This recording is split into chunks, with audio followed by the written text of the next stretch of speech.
Hello everybody, my name is Algam and welcome to Milk Outside a Bag of Milk Outside a Bag of Milk, a sequel to Milk Inside a Bag of Milk Inside a Bag of Milk, where this time we're diving more into the story of the girl.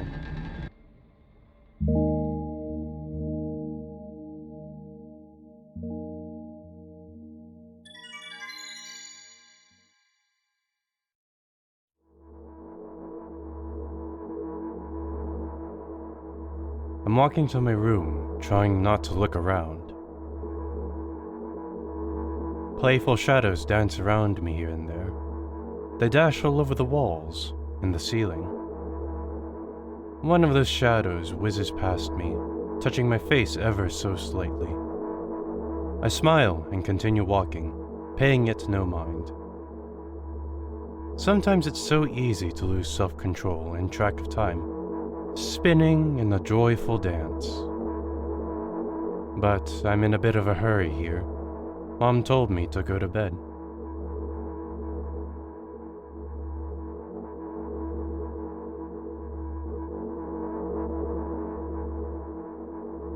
I walk past the kitchen on the way to my room.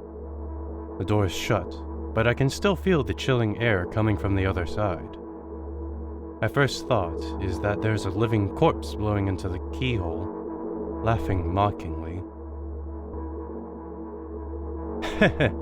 That's so silly. I'm absolutely sure we have no corpses in our kitchen. I know for sure that we've never had any corpses in our kitchen. I'm absolutely sure that...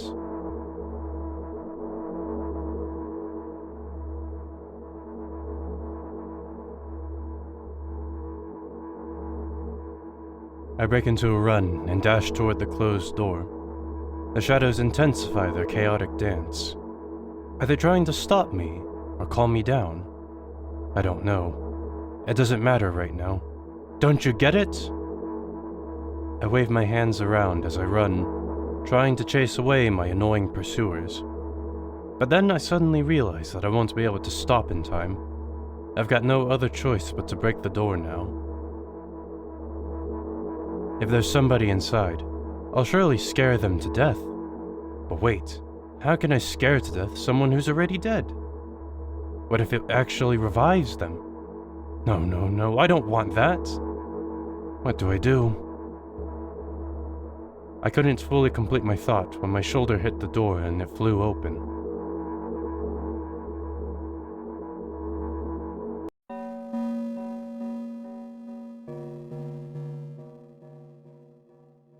As I expected, there was no living corpse inside, but there was a bag of milk I bought today, sitting right in the middle of the table, watching me with its unblinking eyes. I stare back. Nothing happens. Although, what exactly did I expect? Gratitude? Have I done something that warranted it? A bag of milk probably doesn't care whether it's on the shelf in the store or on the table in my mom's kitchen. On the other hand, nobody would drink milk inside the store, which means I took it from the safest place in the world and into the scary unknown. I'm so sorry, you poor thing.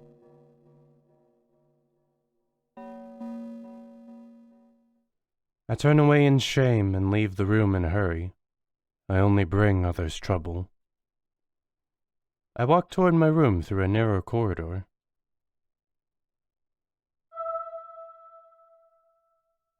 I meet a familiar formless creature at the door. It locks me in its clutches and starts sniffing every inch of my body, like a hungry dog. I'm not struggling. I know it's useless. I just stay silent and endure its tight grip that stops me from moving.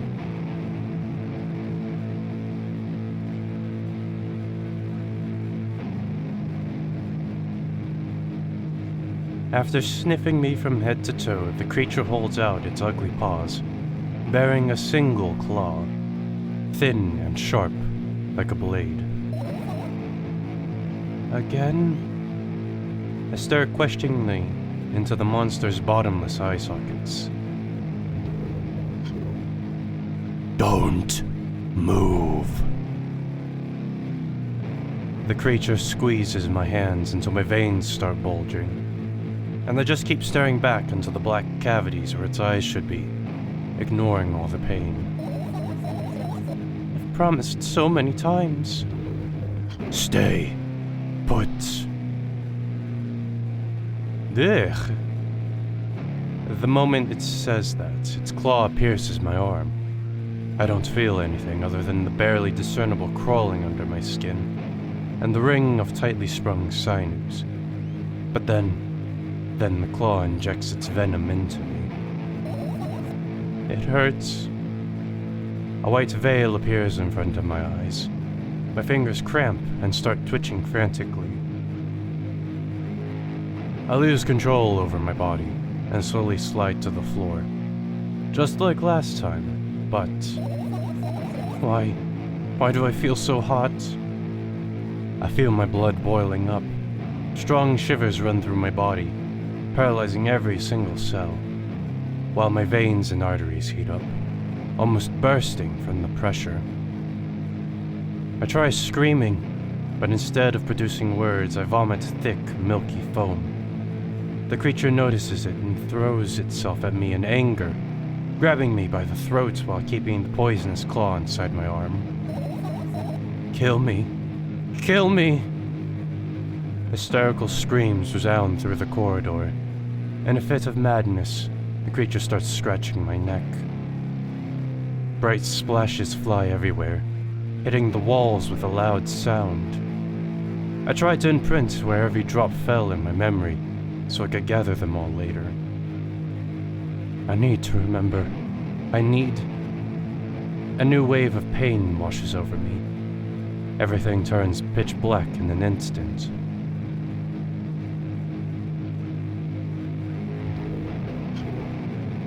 Say it. I'll never drink milk ever again. Say it. I'll never drink milk ever again. Say it again. I'll never drink milk ever again. I'll never drink milk ever again.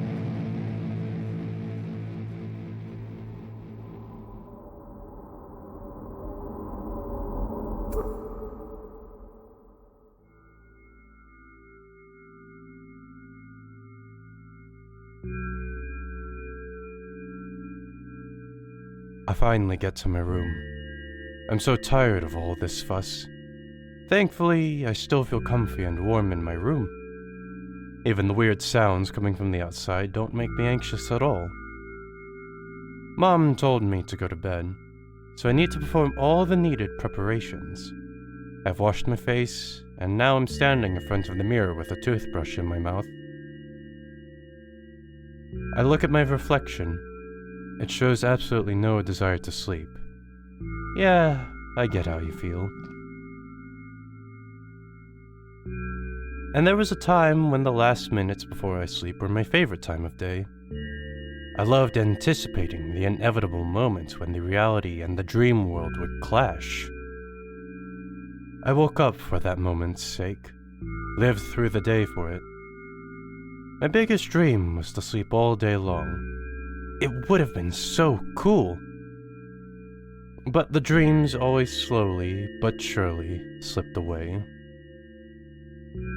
As if somebody fished them out of my head, one after another, until nothing was left.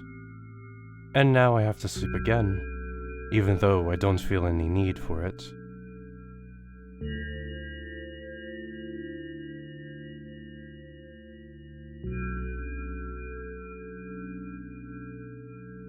After finishing with my face, I usually reach out for my pills. It's funny, but I have no idea how they work separately since I always swallow them as a bunch without thinking. Now I want to have a better look at it, to twirl it between my fingers, to chew on it. I'd do anything to stall for just a little bit more time. A smooth, protruded red capsule is looking at me. It's covered in a murky, semi-transparent film, but I can still discern its contents. So, what do we have inside you? I gently press on the capsule from both sides, and to my surprise, it turns out to be soft and squishy. I press harder, and the capsule pops. Sticky, bright red liquid pours out. Sticky, bright red liquid pours out. Filthy, filthy! The pill flies straight to the waste bin, and I start rigorously washing my hands. No, there's no way I'm drinking that. Next was a flat pill of the same blood red color. There were some letters printed out on it. Oh, I get it. This is the medicine that makes me really sleepy. But it's not the type of sleep I want. That's not it at all. It's fake. No, I don't even want to look at it. The pill flies into the waste bin as well. The next half an hour goes by in a similar fashion. I study every pill from all sides, and then I find a reason not to swallow it. I invent my own medicine instead, and enjoy swallowing them one after another, letting myself drown in their healing effects.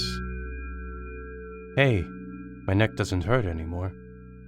Hey, my hand doesn't hurt anymore. Hey, my head doesn't hurt anymore. Hey, my heart doesn't hurt anymore. Hey, my stomach doesn't hurt anymore. Hey, my eyes don't hurt anymore. How come I didn't think of this earlier? This is so simple.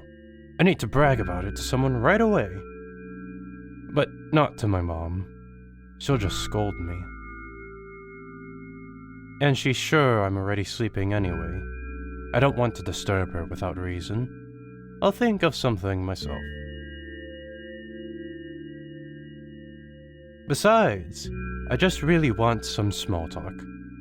I wonder, who's going to be my conversation partner?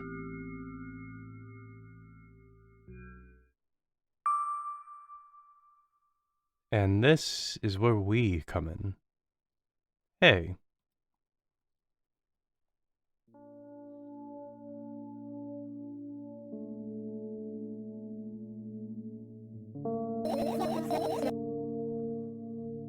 Hey, long time no see. You know we're only supposed to meet once per day, right? Why does your voice sound so grim? Hey, that's just how I usually sound, alright? I can't help it.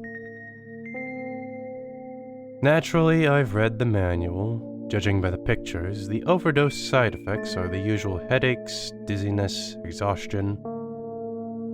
Basically, nothing I can't handle by myself. After all, now I know how to do it. You didn't reply. Aren't you even a little bit happy? Not even the slightest bit? Well, I'm pretty exhausted after today. Well, I guess you are too. Well, that's not true. You need to go to bed. No! You've been in control for way too long already. It's my turn now. Alright? I'll just stay silent until the medicine's effects wear off. How about that? Hey, you can't do that. You need to do your best to make me feel better. Well, that's exactly what I'm doing. What a bully. Actually, why am I even worried about this? In reality, I don't need you. At all. In reality, I don't need you. At all.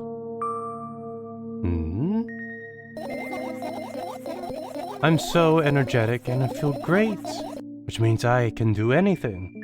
And you can only watch and agonize over your uselessness.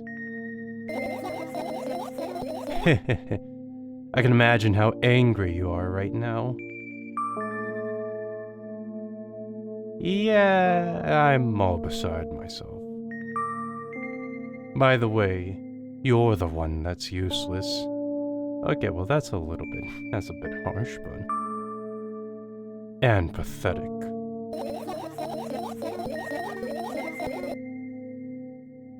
Don't even try ruining my mood. I want to have fun while we're together, alright? So, you're the one calling the shots now. Yeah. Well, let's see how long you can last. We'll see. Yeah.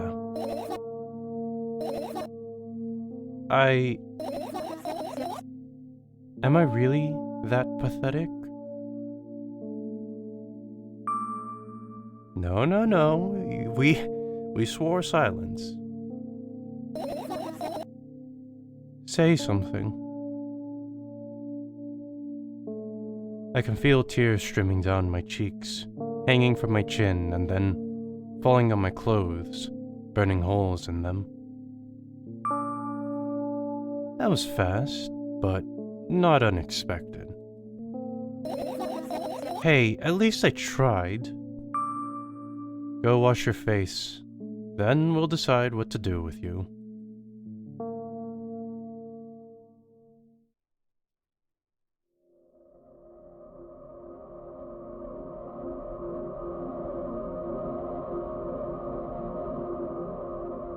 I'm in front of a mirror again. I keep staring at my reflection, trying not to get distracted by the sneery looks the walls are giving me, trying not to drown in their giggling.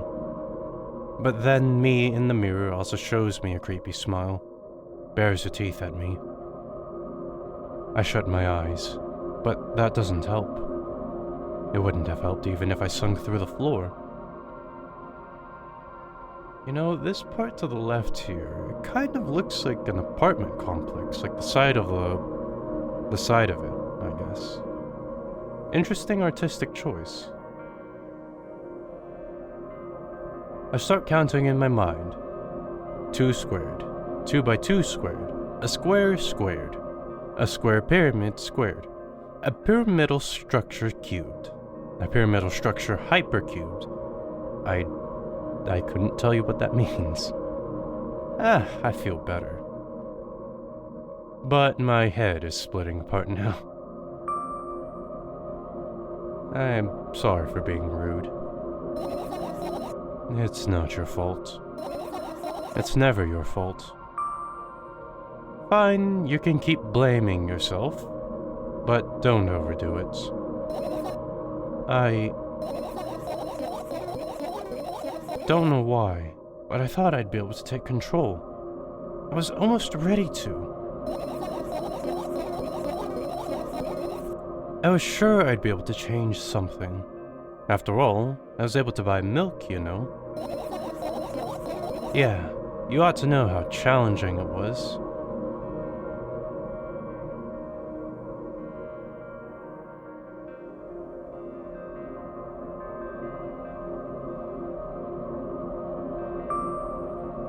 Is that why you threw away the medicine? What a stupid decision, right? Undoubtedly. Moreover, it's dangerous. I know. And you keep pushing me. Then why did you do that?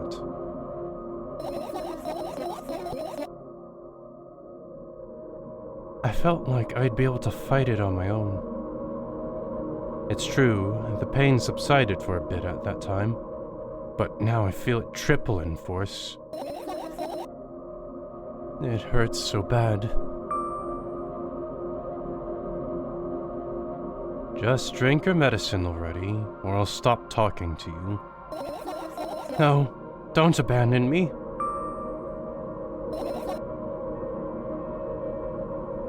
Dejected, I reach out for the shelf with my medicine. I swallow the pills one after another, chasing away the unpleasant visions that keep floating up in my memory. And yet, my mind still draws a terrifying picture. Lumps of coagulated blood in transparent coating travel down my esophagus, scratching at soft walls, leaving behind furrows. I shake my head violently. I don't care if it makes me feel dizzy or worsens my pain. I just don't want to think about something so repulsive. You still haven't changed. What do you mean? You're afraid of being alone. This worries you much more than pain. Yeah, I guess. I toss the last pill into the air and catch it with my mouth.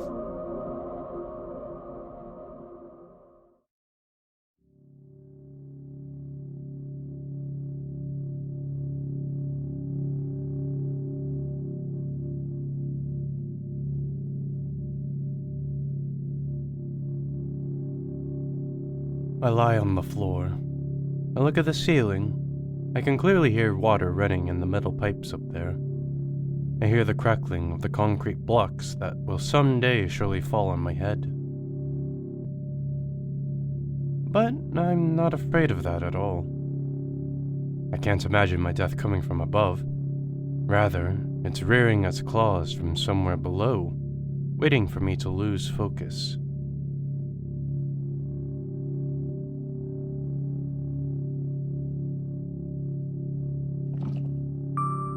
I don't like that slushing sound.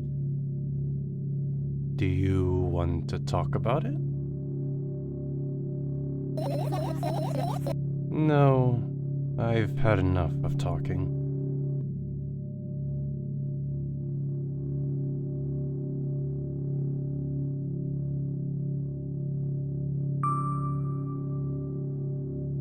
What do you want then? I just want to lie down for a bit.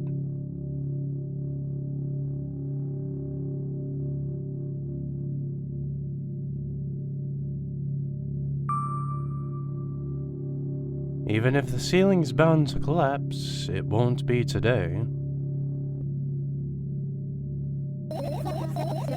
Can you stay silent, please? I need to get my thoughts in order.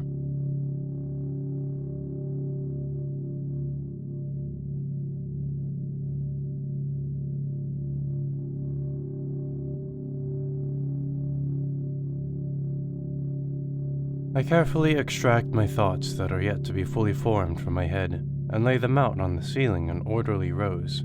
Now it's my corkboard. In hopes of seeing the whole picture, I switch them from one place to another, pile them on top of each other, scatter them around.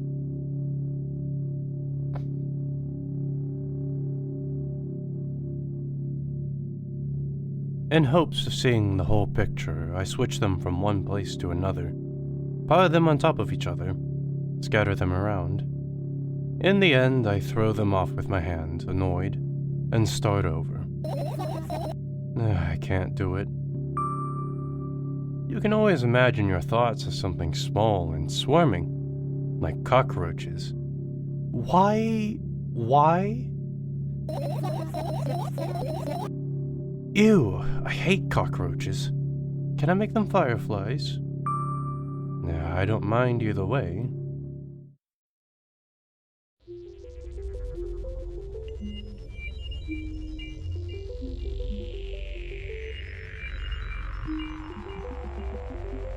I don't even have time to blink before my thoughts, they're fireflies now, start whirling all over the ceiling of their own accord, forming whimsical patterns. I can only observe them and wait for the right moment.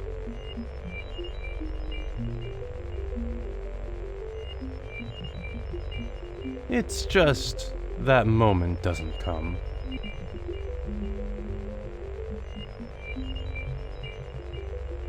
The mocking sounds of flapping wings coming from the ceiling make me start losing my patience. Enough! I hate you.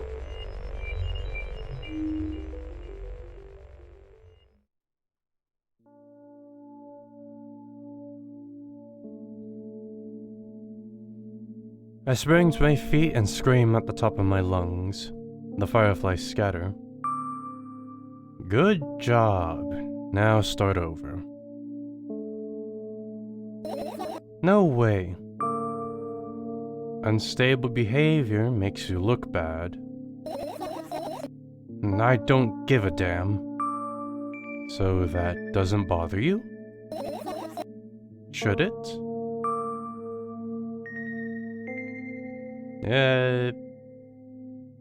Yes. And what do you want me to do then? I don't know, it's up to you.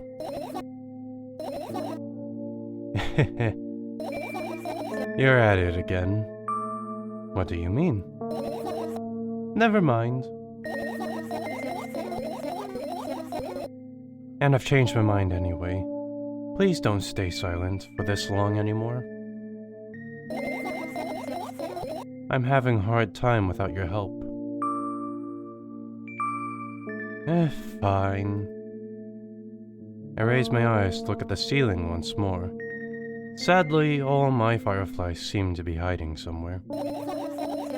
I need to find them. Forget about them and just go to bed. No, you don't get it. If I'm thinking about something, I need to finish my thoughts. Or else. I glance around the room. There are too many places for a creature as small as a firefly to hide here. They can be anywhere. Suddenly, I hear a deafening rumble. The clock just hit midnight. It's so late already, but I can't go to bed right now. Will you help me? Please tell me you will help me. Come on, stop bullying me. You promised to talk to me. What were you thinking while lying on the floor? What do you mean? You should know it better than anyone else.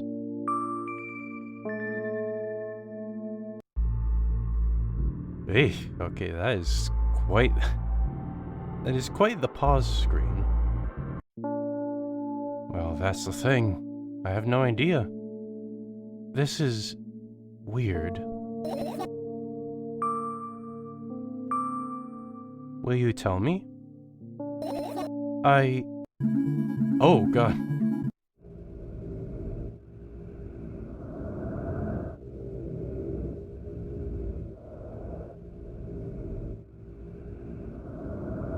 I roll my sleeves and start rubbing my eyes intensely.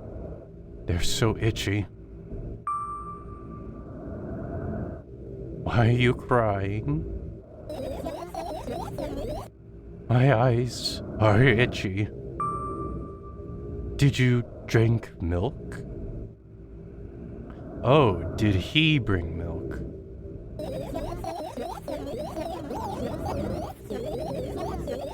I wonder, if I tear out all of my eyelashes, one after another, will my eyes stop itching? I wonder, if I tear out all of my eyelashes one after another, all my eyelashes one after another, if I tear out all my eyelashes one after another. What have you done? I need to gather the glass, and then I need to have a bath, and then... Here, drink some milk. No! I stand in the middle of the room, my mouth agape, gasping for air. I think I just experienced death. I don't know any other way to explain what happened. Well, that was surely something. Will you tell me or not? About what? Let's look for the fireflies instead. You're acting weird. Well, help me instead of running your mouth. I've already had enough adventures before bed. I need to gather my thoughts quickly and go to bed. And my thoughts are hiding from me. To be honest, I have no idea where to look for them. Me neither. I guess we'll have to tear the whole place apart. No, no, no, and no. No, no, no, and no. If I make even the smallest of messes here, I'll feel really bad. All the things should stay in their places, and that's it. Why? Are you trying to come up with a reason right now? Who, me? Who, me? No, of course not. I think you forgot to put up your mind block. I can see right through you. Rude. Alright then. So we need to find a bunch of tiny insects inside a mountain of junk without moving anything even an inch. Yeah. My oh my. I have an idea.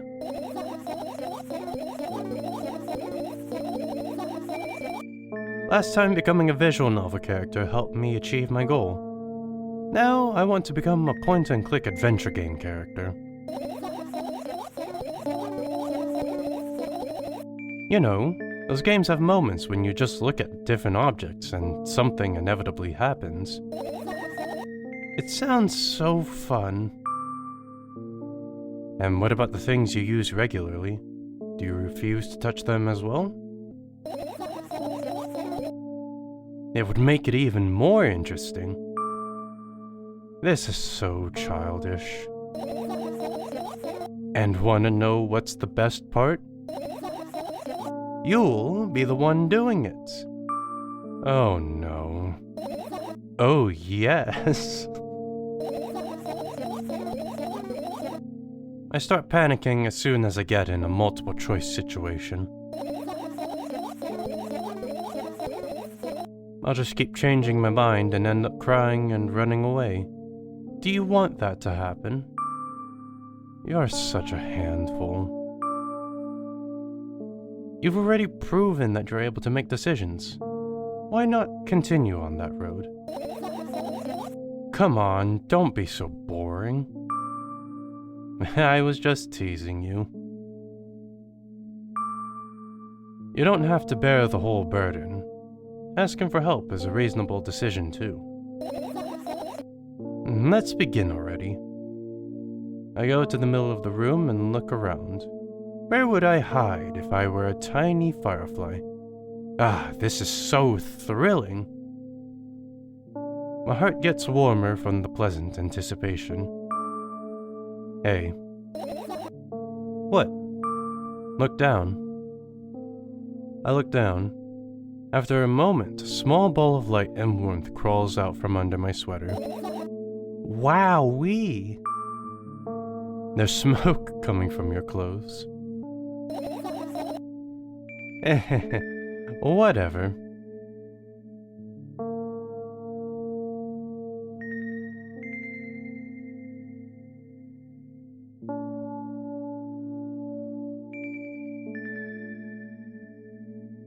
I'm sorry, that looks a little bit more akin to a mosquito to me. I carefully grab the firefly. It's pleasantly scorching to the touch. I put it on my shoulder. I'm sorry, little guy. Time to come home now.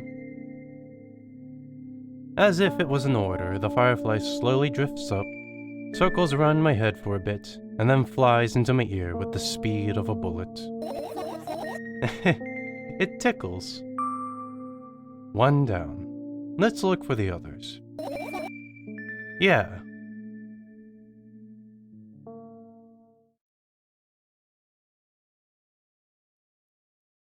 Okay, now we're in the point and click section.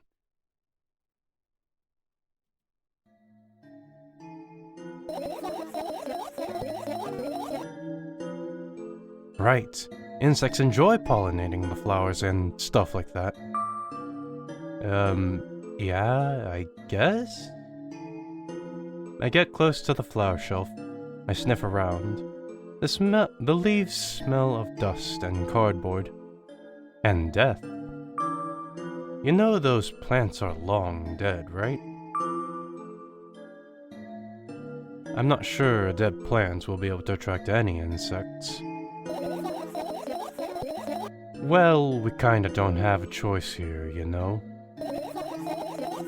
Still, you're right. Let's continue searching. Why don't you just throw them out?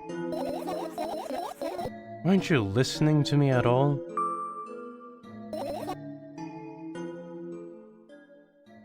Well, fair enough, I guess.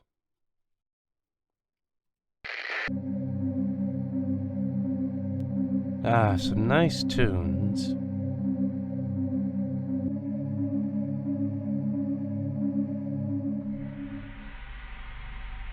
I look at the alarm clock. Time continues its unstoppable flow. It's so late. Are you tired? You bet I am. I let out a theatric yawn and hold out my arms to the sides. 1, 2. Then I raise them above my head. 3, 4. Maybe a little workout will help me freshen up. Good idea. Do you remember the exercises you've been taught? I think so. I take a hesitant stance. What was it? Heels together, toes apart? Whatever, I'll go with that. Count down 5 minutes. Fine. You have a clock right in front of you, though. I can't look at its hands for too long. At first I feel like they start moving in the wrong direction, and then they disappear altogether. And then things always get messy. Last time I saw a pair of eyes on the clock face. And also, I used to hear voices back in the day. They pleaded for help, I think? What a mess. Truly a mess. It was a mess, right? A mess. Well, are you counting down? My God, finally! What do you mean? I was trying to get through to you for half an hour. Huh? Forget it. Do you see the firefly? No. Let's continue searching then.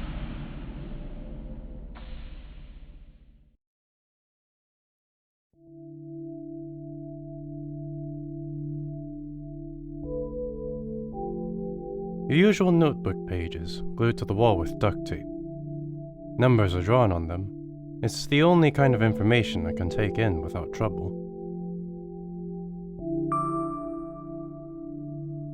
Dosage and side effects?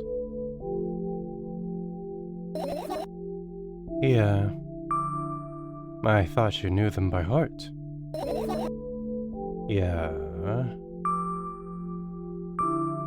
This is not your handwriting, isn't it? This is not your handwriting, is it?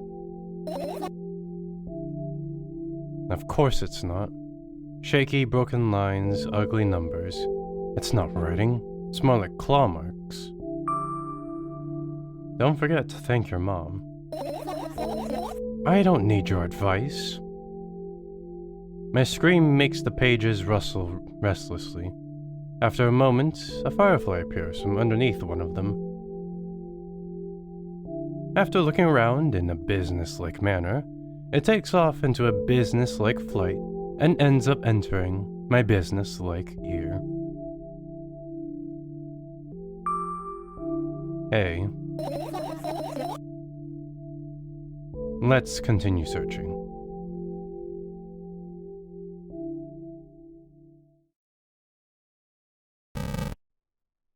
Okay, so you can't click the milk. I get close to the waste bin and look inside it with curiosity. Pill packaging, notebook pages, and other garbage. Boring.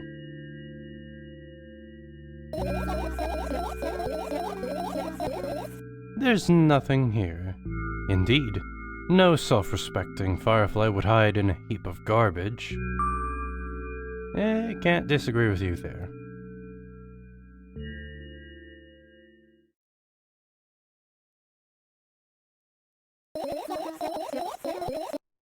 It's not easy to get out of here. Okay, very enlightening.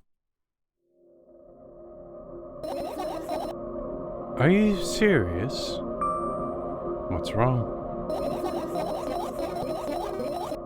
Just think about it. Why would fireflies be attracted to light? I think they're quite self-sufficient already in that regard. Well, only if they'd purposefully want to lower their self-esteem.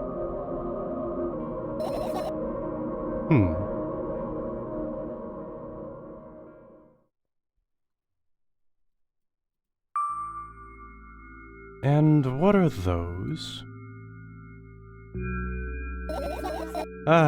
Those. Those are the photos of my best memories.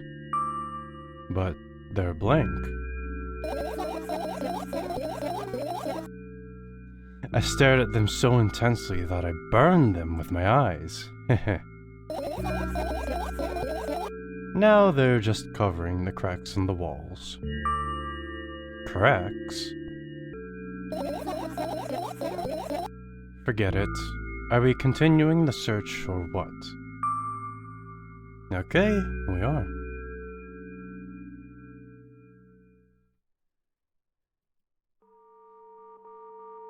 I look up toward a very high place under my ceiling. I can hear a countless number of small legs marching inside the AC unit. Oh well. What happened? Fireflies can't be friends with cockroaches. We'd better look somewhere else. Why would cockroaches be there? Have you forgotten? You were the one who told me to think of my thoughts as cockroaches. Yes, but... They became fireflies afterwards, but cockroaches don't just disappear like that. So they occupied this place. Do you understand now? I'll pretend I do.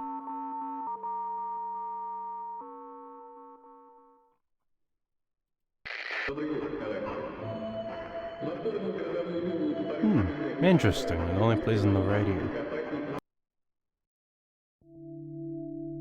I tilt my head backwards and almost fall over. The closet is hanging under the ceiling, at least 300 feet off the floor. Are you joking? Even though it's my room, not everything here is for me to use.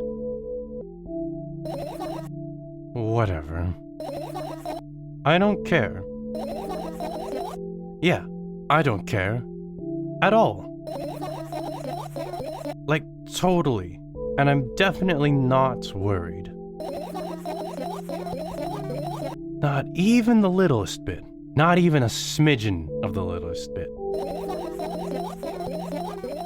Not even for 1,000%. That's how much I don't care.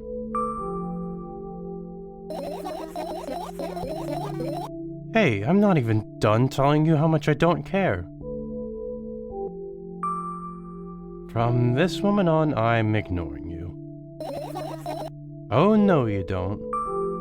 Then act normal.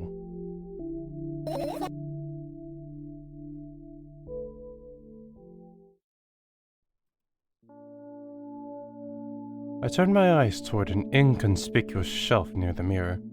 There's a glass with a toothbrush sitting on it, and a small towel is hanging nearby. What a wonderful sight.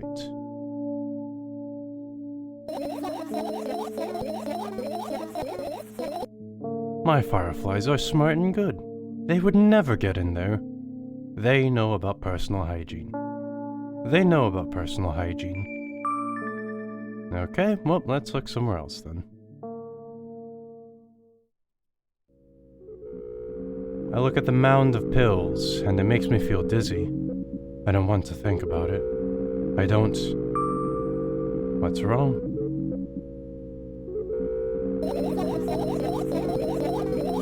I've almost skipped my dose for today. How reckless! I could have died. Hey, calm down. You've already fixed that. Yes, because you ordered me to.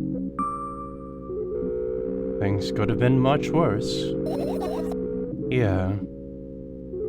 I heave a deep sigh, come closer and extend my hand. Wow, it's warm. The moment those words leave my lips, one of the bottles overturns. Pills rain down from it, and along with them, a firefly! Hooray!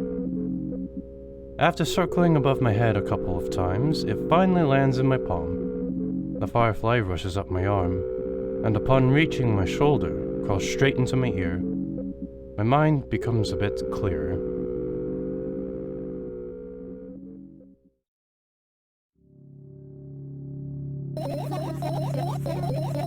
I doubt it. All of the compartments are locked. Well, what if? I don't even want to think about what's inside. Who knows what I'll end up imagining?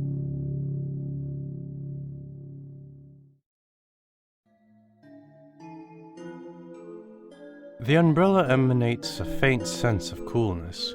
No wonder. It's the only thing that defends me against the thunderclouds that gather under my ceiling. It's such a blessing that I can do it without my help.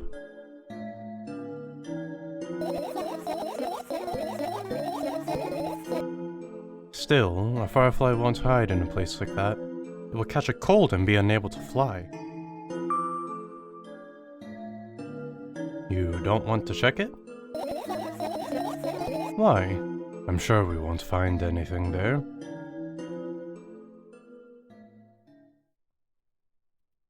The fan.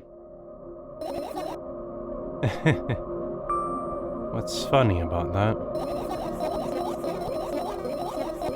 I imagine myself being a firefly that is looking straight at a giant fan. And? I'd be so jealous. The only thing preventing it from flying is a cage it's locked in, and the cable. It's like an inmate if you think about it. It's so sad. Yeah. Let's continue searching.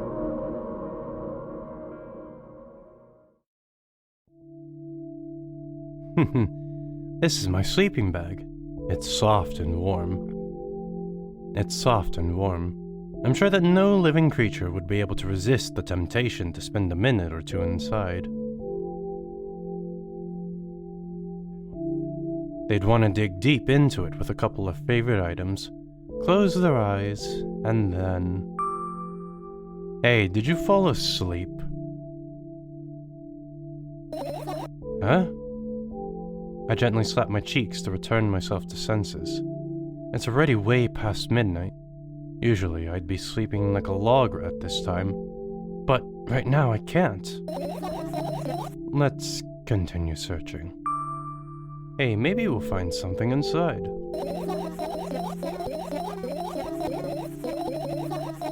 Nah, my thoughts don't have a feature of putting to sleep. Quite the contrary, they always cause insomnia. Just like tonight. Okay.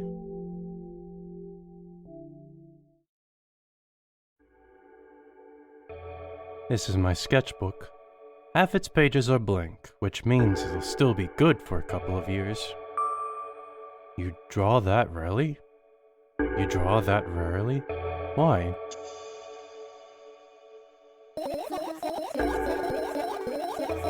Isn't that obvious? If I run out of pages, I'll have to buy a new sketchbook. I can't get to the stationery store on foot. I'll have to take the bus. Do you even realize what kind of nightmare that can turn into? Well, maybe you can ask your mom to buy one. Buy what? Ask whom? Can you even form coherent sentences? Don't play dumb. Ask your mom to buy you a notebook instead. Instead? So you want me to perform a string of actions, but you're also telling me to do one instead of the other? Then how would I decide which action to take? You're so dyslexic. Man, you are a tough case. You lack empathy. Is that my fault? I get closer to the sketchbook, stepping over the wires, the sleeping bag, the cracks in the laminate, and the window's reflection. The sketchbook is lying on the stool. For my height, it seems like the stool is missing 2 legs. I squat and look again. All the legs are in place. Will I be able to think of an interesting allegory? Oh no, let's not go there, okay? I stand up and study the sketchbook from inches away. Its pages are pure white. The last drawing is buried on the previous page. The way it should be.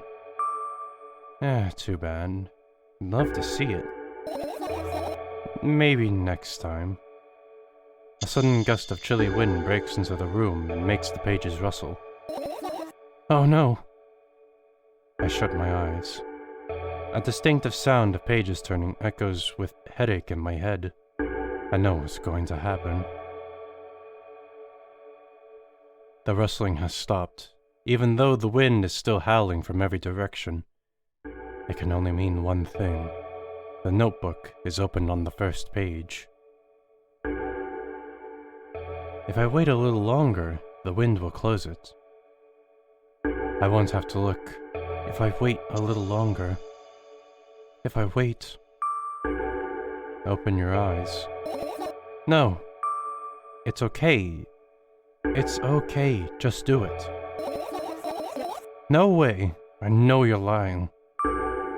Just calm down. No. Just calm down. No. Calm down.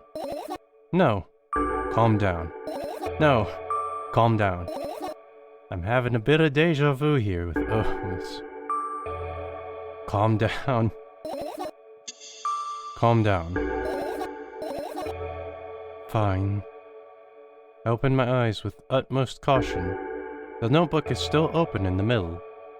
No drawings, nothing. The pages are still pure white. Did I imagine it? I don't know, did you?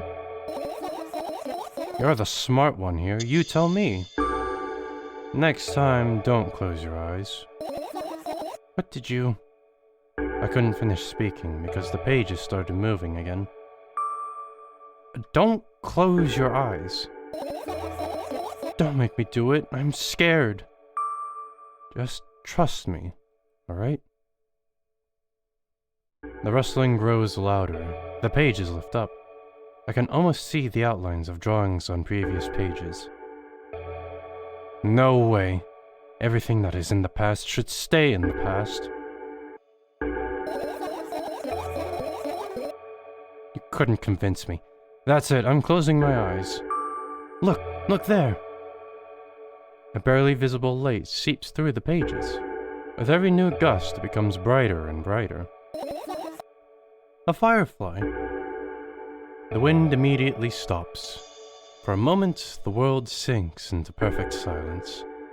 But only for a moment.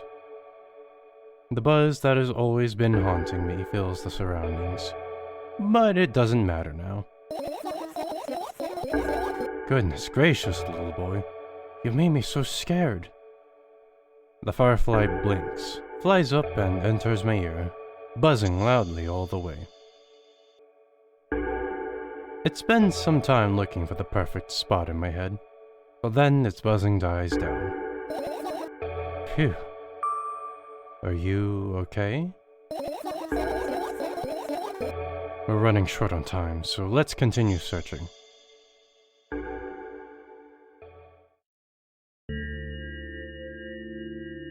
From another angle, it looks like a full belly. Its contents are also regurgitating, decomposing, and turning into a sticky, mushy substance.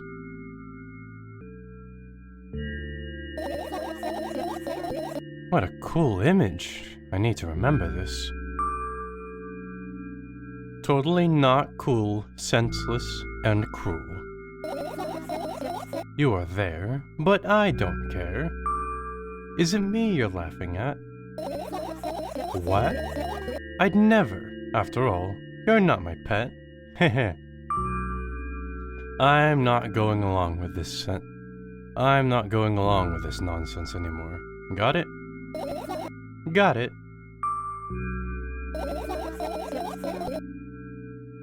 Hey, it wasn't on purpose this time. Tell me what's inside your bag instead. Nothing special, mostly just all sorts of books. I've taken out all the pens and notebooks out of there, and I'm not interested in anything else. You used to go to school, didn't you?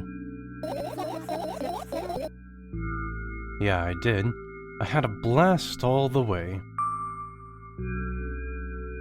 Are you sure you understood my question?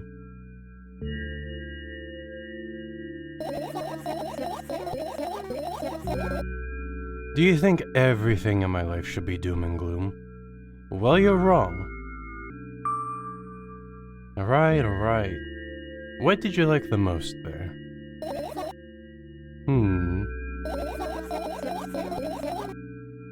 Well, the rooms were really bright, not like at home. That's it? Don't rush me. Let me remember.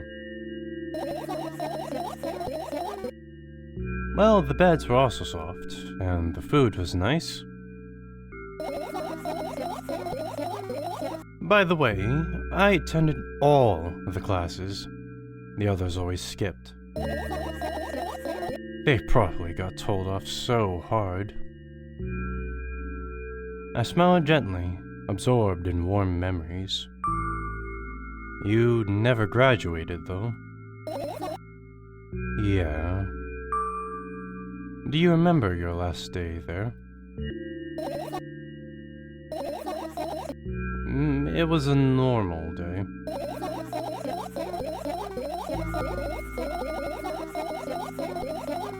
Dad picked me up earlier than usual.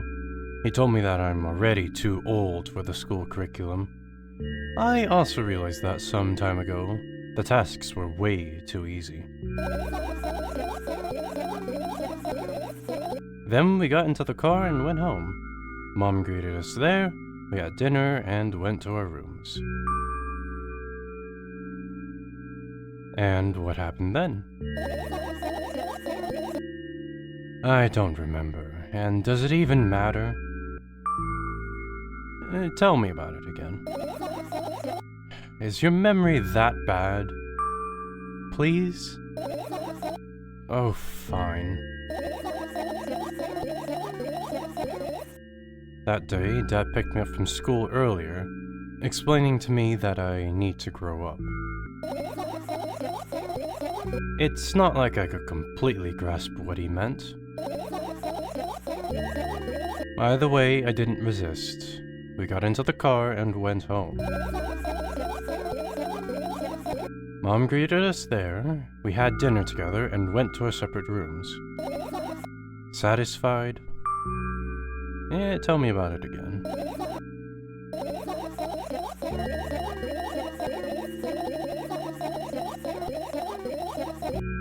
Dad dragged me out of the school building while scratching and biting.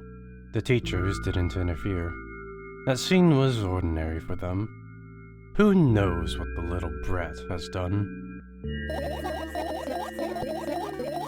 Then he pushed me into the car, and we drove home in complete silence. Mom greeted us there, we had dinner together, and went to our separate rooms. Please, let's not discuss this further. No, you'll tell me again.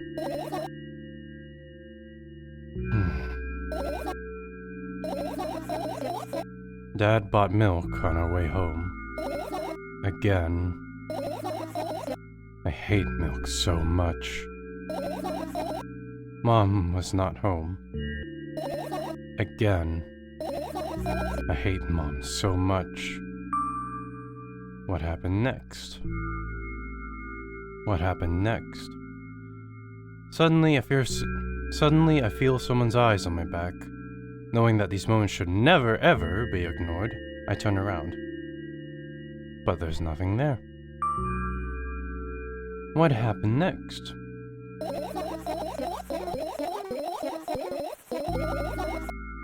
Everything that happened next happened after something that led to everything that happened after what had happened. I look at my bag again. Light pouring into the room through the windows glints on the metal parts. And there's also a shadow beneath it, which means it's real, sadly. Whatever. I don't care anyway. I almost end up kicking the bag in a fit of sudden anger, but I manage to stop myself in the nick of time. If I move it even an inch, the whole picture will collapse and I'll go blind. It has already happened. Countless times. What do you mean you'll go blind?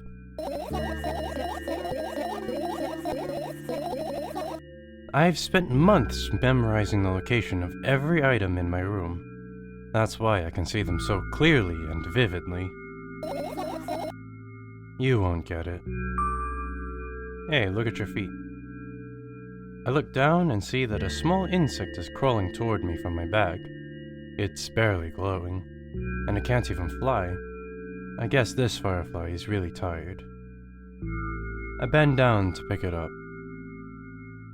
The firefly starts glowing brightly as soon as I touch it, and then flies up. There you go, boy. Good job. After doing a victory lap around the room, it flies toward me with high speed. I shut my eyes, anticipating the firefly to enter my ear. And that's exactly what happens. After it gets inside, it buzzes for a little while and then goes silent. This one is kinda sad. I wonder why. It doesn't matter. It doesn't matter. What matters is that it's no longer alone. Sure, let's continue searching.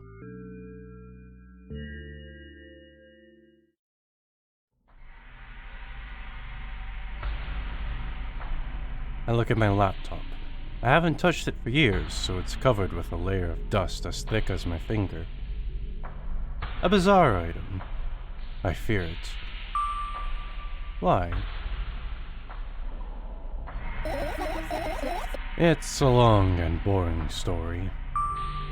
Wonderful. Tell me about it. I insist. I don't remember how it appeared in my room. One of my parents probably brought it here because they couldn't find a better place for it. They didn't prohibit me from using it. On the other hand, they encouraged me to do so. Sure, I've spent my whole days in front of the screen.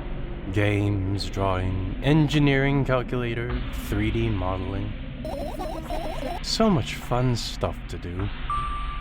Yeah, you had amusing hobbies. Yeah, I did. Before entering the web.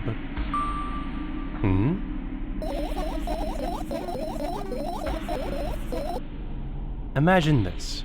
You're a hamster that lives underground. You have everything for comfortable living. Did you imagine? As always, your analogies are spot on. Okay, I imagined it. Alright, so you're a hamster that lives underground. You have everything for comfortable living, okay? Okay. Wonderful. And here's the situation. You're a hamster that lives... Okay, I got it. Do you want to talk about something else? Yeah. You'll end up returning to that subject anyway.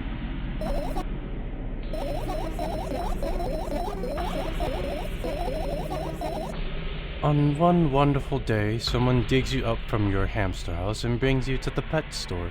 Now your new home is a cage. It's way more comfortable and warm compared to the underground.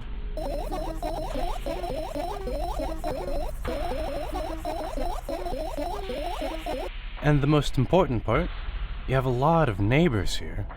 The cages are identical to yours. And the other hamsters look identical to you, too. That means you are all the same. Well, apart from the fact that they were born at that shop.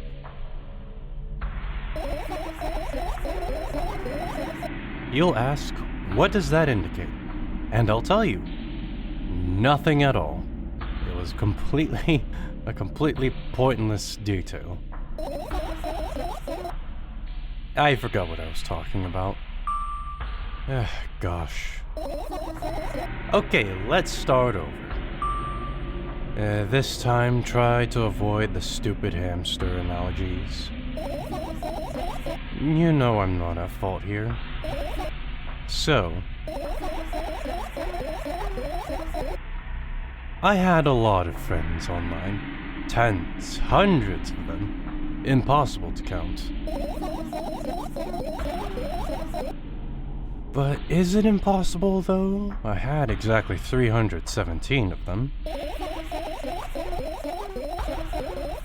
Although, I guess nobody counts the exact number of hamsters when they walk into a pet shop. Hey, don't get distracted. Oh, right. From my 317 friends, 68 were into gaming, just like me. 130 of them liked drawing, just like me. The remaining 119 were into calculators and 3D modeling equally. And when I say equally, I don't mean 59 and a half friends on each side. Alright?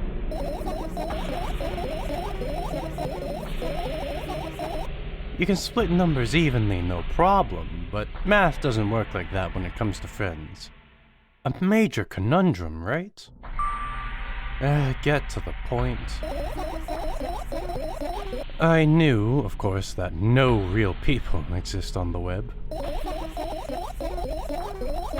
I also understood that all of my friends die the moment I turn off my laptop.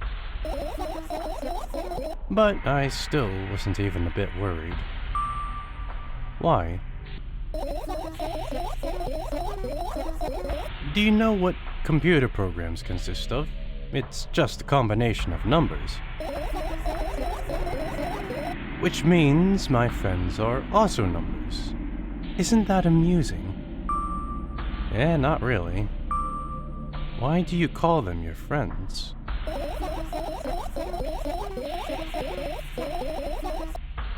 I mean, everyone who shares my interests is my friend, and I don't care whether they know about my existence or not.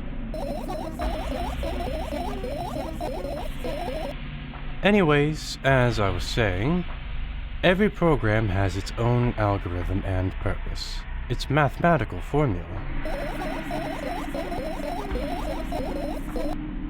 And if you solve that formula, you'll be able to predict the program's behavior at any moment. The longer you speak, the less I follow. You don't need to follow me around, just listen. I sit on the floor and the laptop screen ends up right in front of me. The only thing reflected in it is my dim face.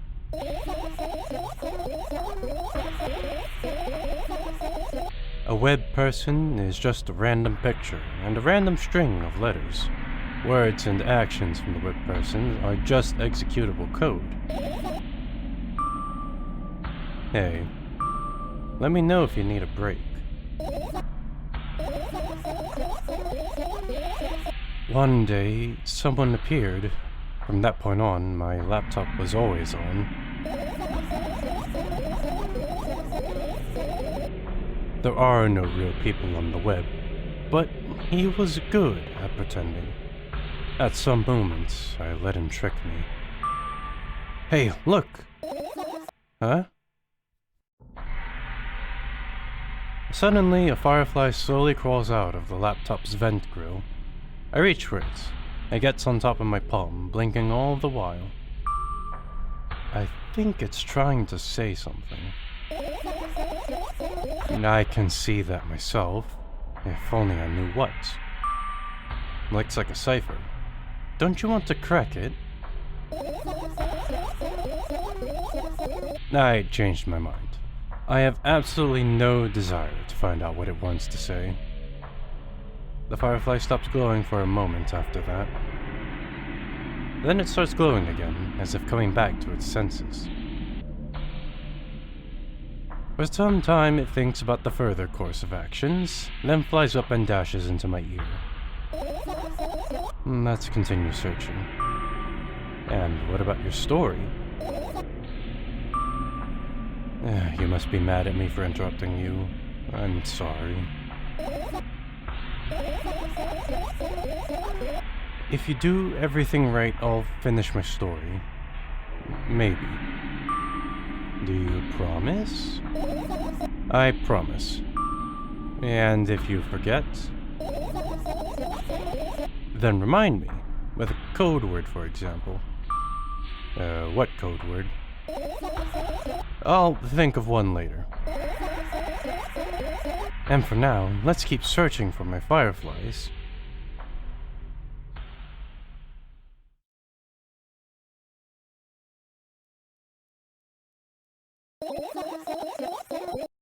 You found all the fireflies. Amazing. I guess.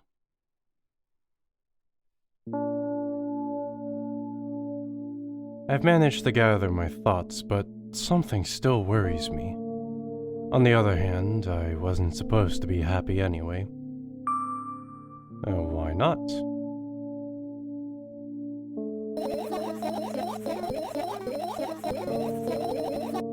If I lose something and then find it, it's just going back to the starting point. No changes at all. A zero sum. And happiness is always about being positive, right? You shouldn't think too much. It hurts you. I want to sleep. How about you get some fresh air before sleeping? What do you mean? Well, go to the balcony and breathe in some air. Somehow those words triggered a panic attack in me. I subconsciously step away from the balcony. I don't think it's a good idea. Why? This may sound silly, but I feel like someone is watching me. Heh, there's no way somebody cares about you that much. Just for a couple of minutes, okay?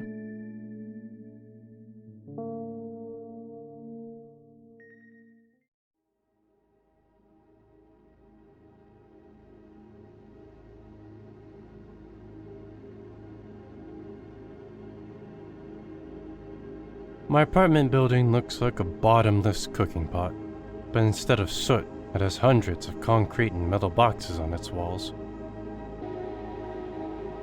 There are lights on in the windows. There are muffled voices coming from the inside. The howling wind spirals up and splits into hundreds of independent streams. Seems like it wants to be heard by every person living here. It must feel so lonely, living in endless silence. Your apartment building is pretty weird, isn't it?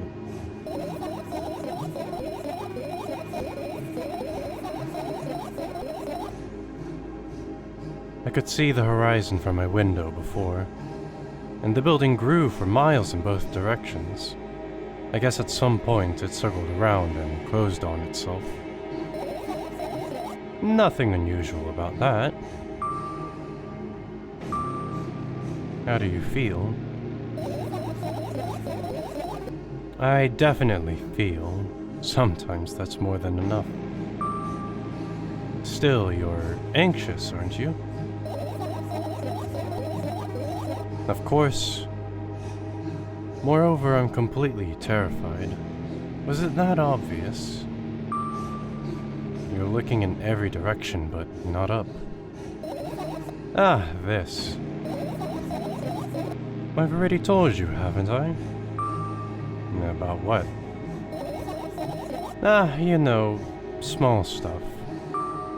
Can small stuff make you terrified? It's hard to explain. I climb up the metal railing and let my legs hang down. I sneak short glances at the abyss from time to time. It replies with angry, cold breath. That's how we interact, like old friends. Sometimes I feel like the whole world pretends to be crazy.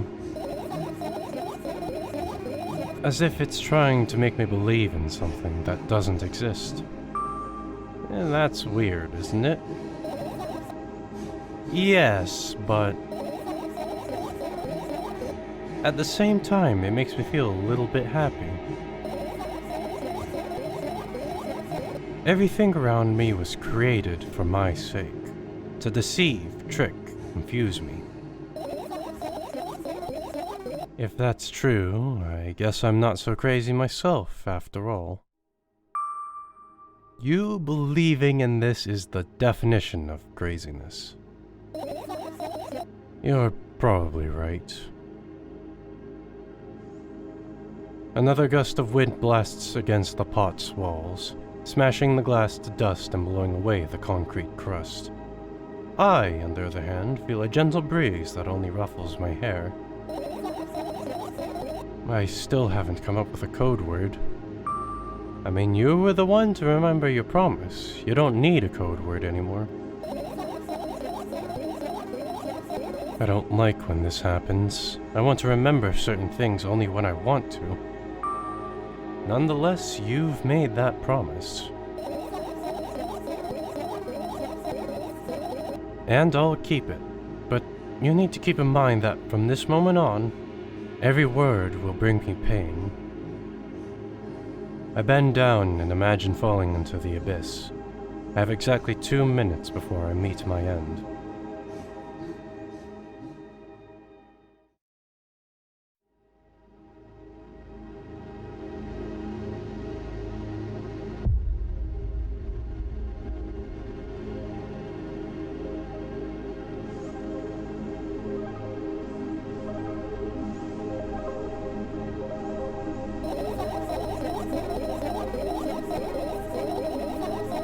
I had a friend online, my best friend, even though the combination of letters he used instead of his name wasn't that cool.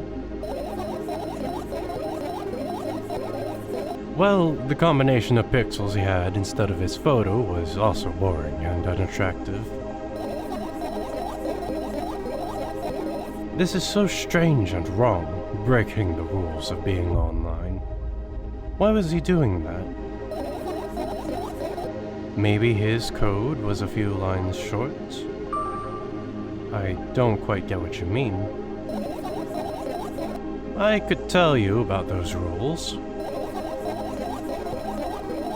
You can't find them anywhere, but I'm smart, so I figured them out myself. You can't find them anywhere, but I'm smart, so I figured them out myself. Although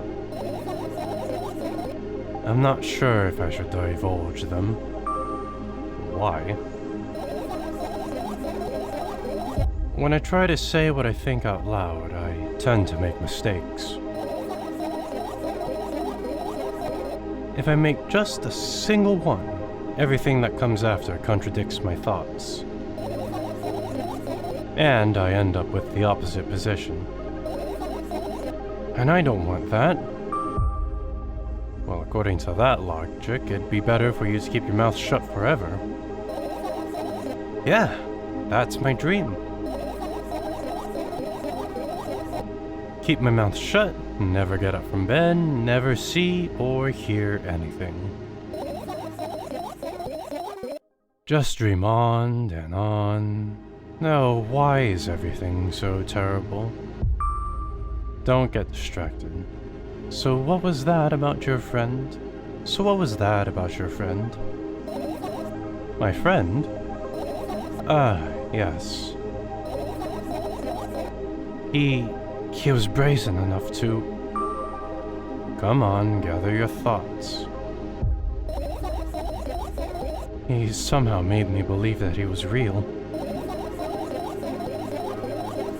He kept describing someone else's life to me in detail, as if it was him. And he expected me to do the same. And then I told him everything about myself, without hiding a single thing. I grit my teeth. The wind whips my face without mercy. It slices my skin into uneven stripes, as if it's a piece of thin cloth. He knew more about me than anyone else in the world. You know what he did? Yes.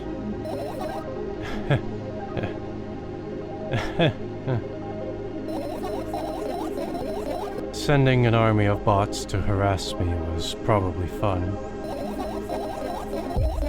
And what's most important, it was a win-win situation.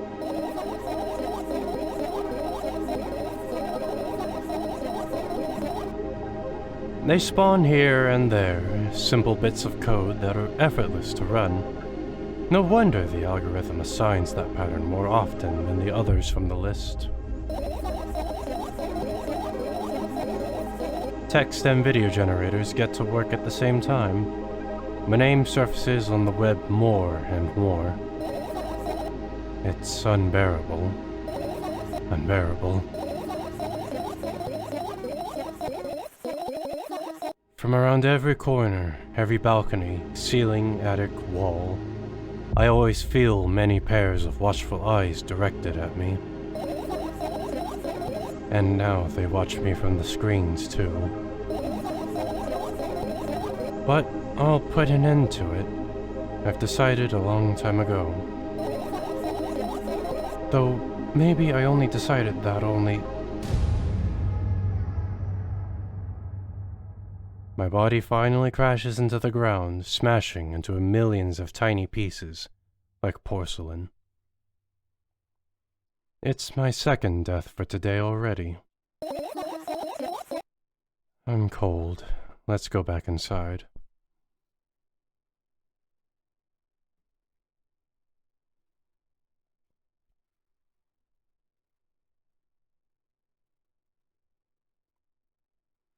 I returned to my room.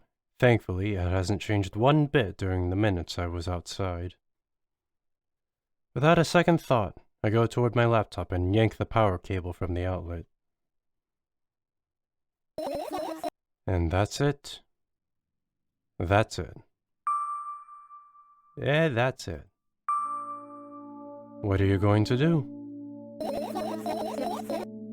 What's with this silly question? I'm going to sleep, of course. Hoping that tomorrow will only come after a year or a decade.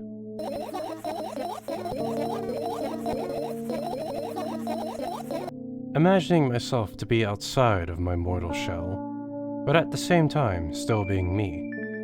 Ridiculous. Like milk outside a bag of milk. Hey, title drop. And yet...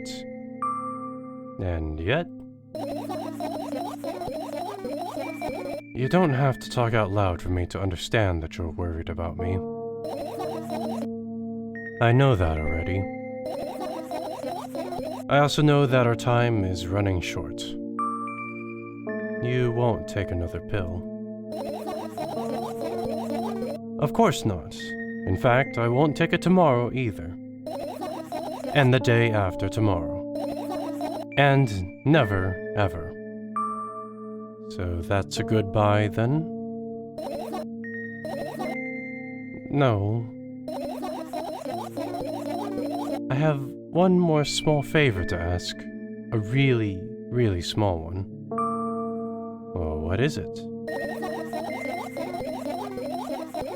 I've blurted out way too much today. A lot of stuff I'd want to forget forever. I don't blame you, but was it really necessary? You'll see tomorrow. No, I wouldn't be able to sleep like this. Fine. What's the favor? I nervously scratch my wrists and bite my lower lip. Wait a minute. You're afraid to tell me? Yes. I'm also scared that something bad might happen if I tell you. I'm also scared that when something bad happens, something way worse will happen. Stop, I get it already. Still, I won't leave you alone until you tell me. Bully. No, you! A classic comeback.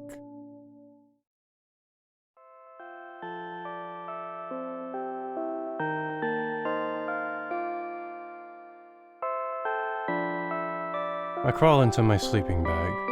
The lower part of the room is very cold. I hurry to wrap myself in blankets, even though the electric heater is working hard to keep me warm. I'm sad because the dreams just won't come anymore. You won't believe me if I tell you how I dealt with it at first. Of course I'll believe you. I know, it was a joke.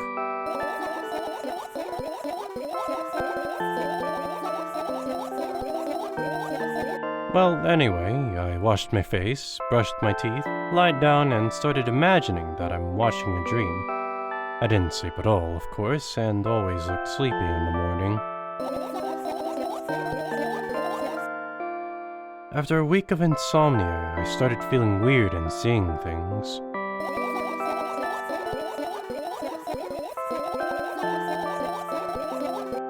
Letters floating in the air, strange silhouettes that appeared in the most unexpected of places, bulging eyes with trembling pale pupils. It was scary, you know.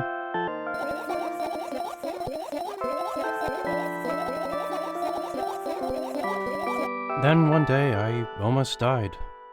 I just collapsed in the middle of the room and couldn't move for a while. And then silhouettes, letters, and eyes were hanging over me and hissing. It was horrible. And well-deserved, I guess. It felt like I was caught on the biggest lie in the world. Yes, I felt exactly like that. After that, I stopped. But the silhouettes, letters, and eyes stayed here. I guess they like this place. They always follow in my wake, peeping at me, and I'm kinda scared of them and can't even argue with them. But today, well,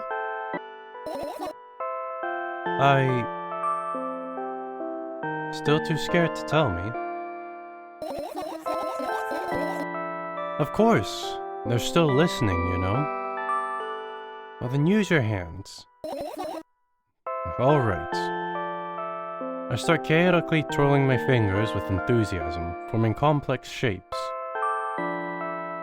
You want me to tell you a bedtime story? Shh. And I was trying so hard here. Don't you get it? They'll hear you. Relax, nobody can hear you. So what do you say? I'd be happy to, but I have no idea how to tell them. Oh, it's incredibly easy.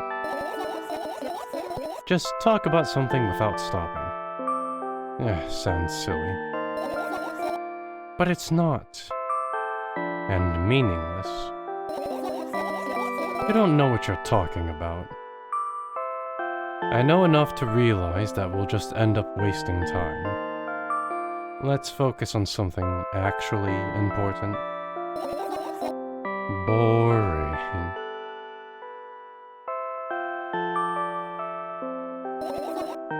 Fine. Close your eyes.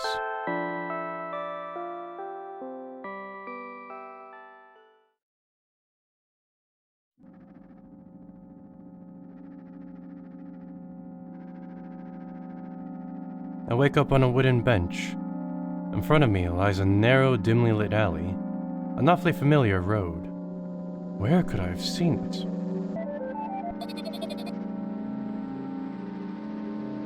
Finally. I hear a voice coming from the side. I turn around and see a boy with a weird expression on his face. You're late. Oh, this is a callback to the first game. Who are you? The boy blinks in bewilderment. We're not going anywhere like this. Try again. Then he takes a very deep breath. You are late. I stare at him, confused. He stares back, also confused. Sorry? The boy nods, satisfied. See? Much better. Do you have a name? My name's Tresca. I give the brat an evaluating look. He's so young, yet already coming at me with questions like that. Who am I? None of your business. And besides, will anyone tell me what I'm doing here? Hey, that's rude. It's not like there's somebody else here besides me. Haven't they told you anything? I know all there is to know, for one. About what? You're obligated to escort me to the store. Jessica says that and strikes a victory pose. No way I'm doing that.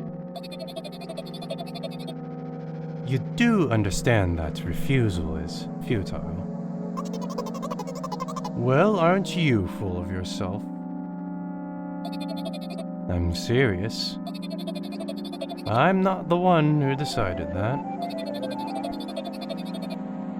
Do you think I'm delighted with your company? He's weird, constantly shifting between happiness, sadness, loudness, silence. He's a wacko.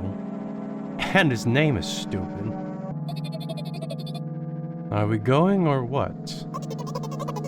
You can go, and I need to think. I'd be happy to, but I don't know the way. Tresca puts on a cunning smile. I bite my lower lip in frustration. I'll be honest with you. I don't like you.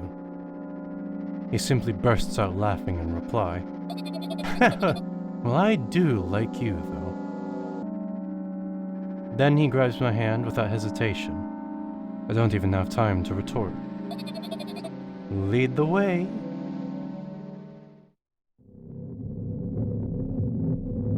Our trip to the store went fine, if not for the fact that Tresca was walking way faster than me. And, on the other hand, at times he stopped abruptly and went backwards, studying the ground underneath his feet. In the end, the trip took a lot longer than it should. After reaching the store's doors, we are greeted by a sign. We're closing in 20 minutes. Who had the bright idea to indicate their working hours in this way?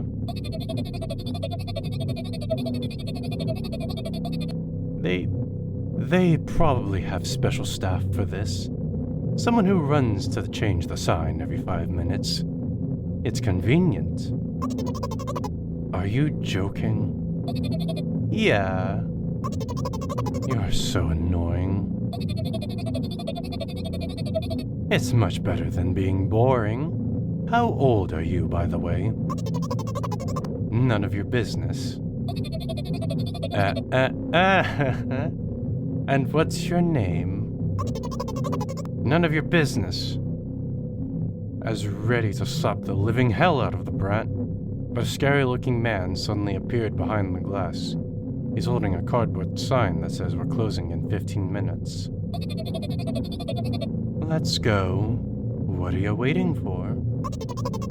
Huh? Oh, yeah.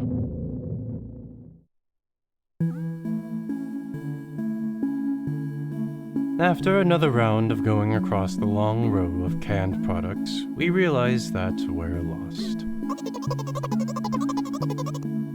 I can't believe you don't know where they sell milk.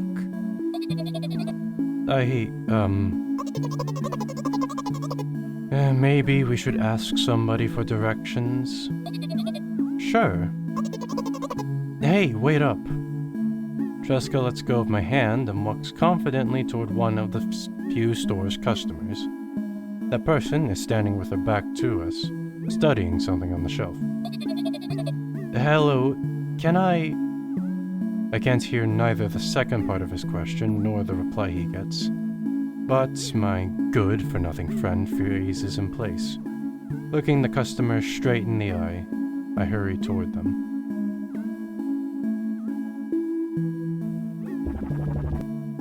Is it yours? The customer talks to me. He speaks with disgust while wearing a scornful expression.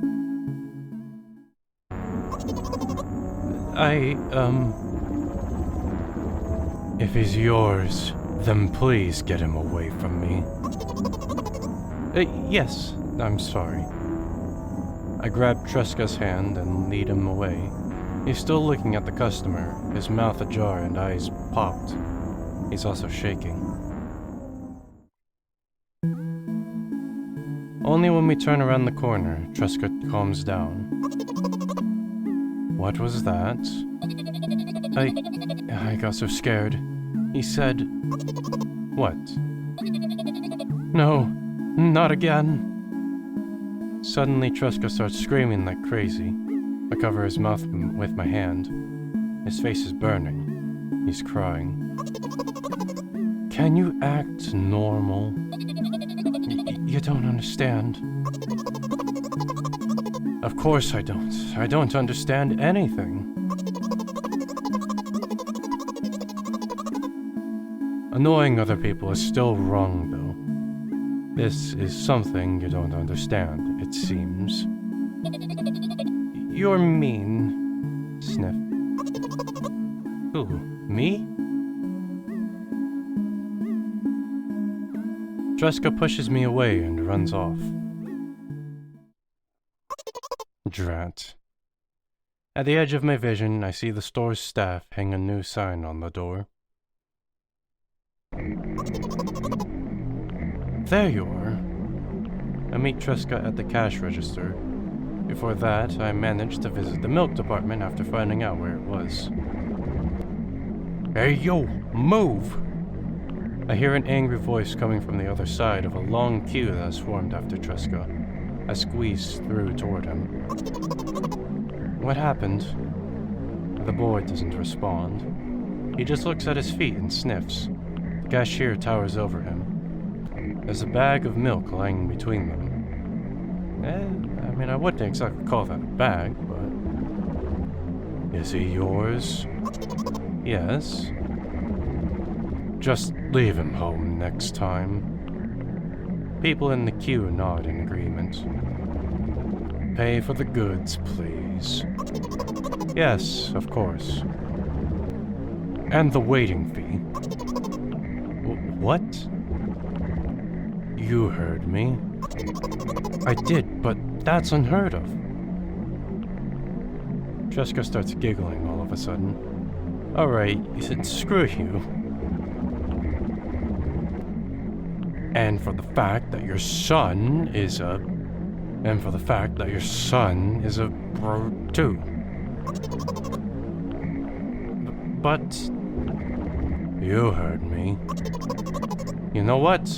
In a fit of rage, I throw a banknote to the cashier, of much higher value than needed, even counting in all the stupid fees. Then grab a bag of milk and turn around on my heels. We're leaving, Tresca. We spend the whole trip back in silence. At some point, we end up turning right toward a gas station. There, Tresca finally breaks his silence. Do you like ice cream? No. Okay. I look at the boy's face. A light flickers in his eyes for a brief moment and then goes out. You know... He turns away from the path and walks straight toward the highway with determination. I stare at his back, confused.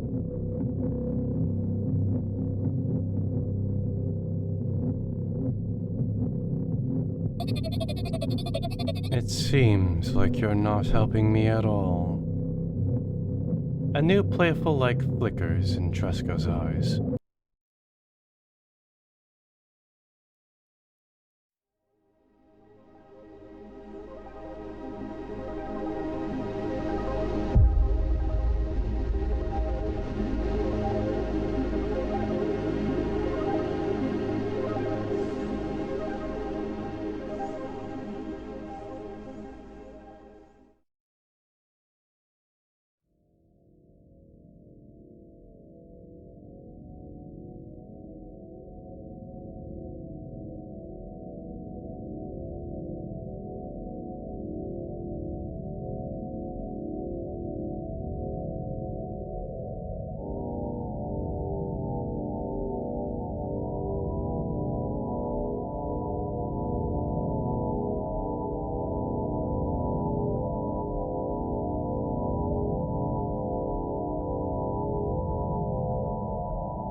But yep, it's on to the other endings. Wowee! Wowee! I know it doesn't have any special dialogue, but I just wanted to say it, alright?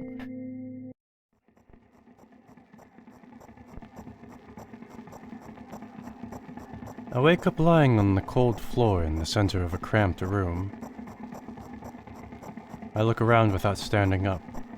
There's no furniture, just naked walls and a single door. I can hear muffled sounds coming from the other side of it. Scary sounds.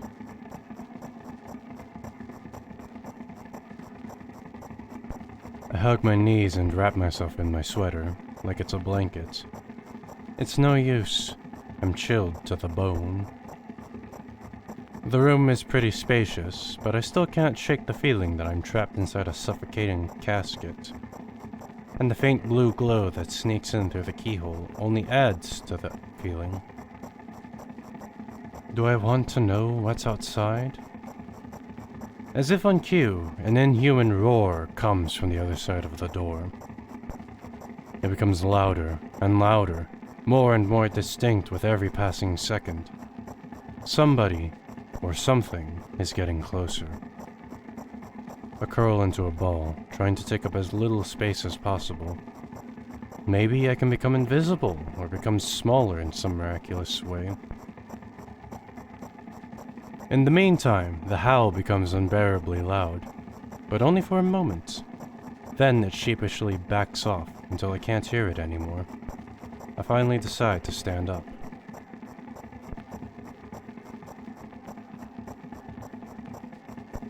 After I do that, I hear another strange sound. It's coming from right above me now. The ceiling moves upwards, squeaking. Small debris is falling on my head. I squint a little, then raise my hand, trying to touch the ceiling. But it suddenly starts to rise quicker and instantly disappears into the darkness. I'm not in a casket anymore. Well, it wasn't exactly a casket now.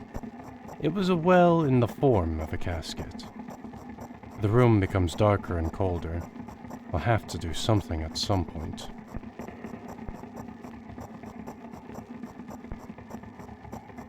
Hours pass. I frantically run from one wall to another, delirious. The walls run away from me, making the already spacious room bigger. In the end, I stand amidst endless darkness, and only the door is watching me with its eye. I kept purposefully avoiding it. I could sometimes hear horrifying rustles and howls on the outside. However, now I don't even have a choice anymore. I slowly come up to the door and reach out toward it.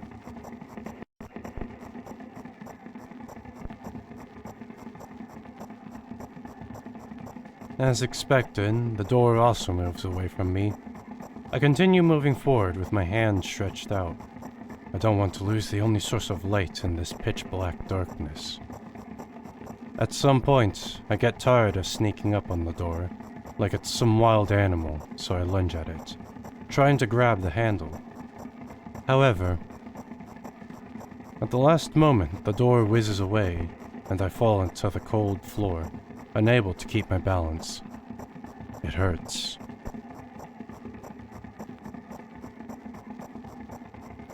Stupid door. Stupid, nasty, cursed door.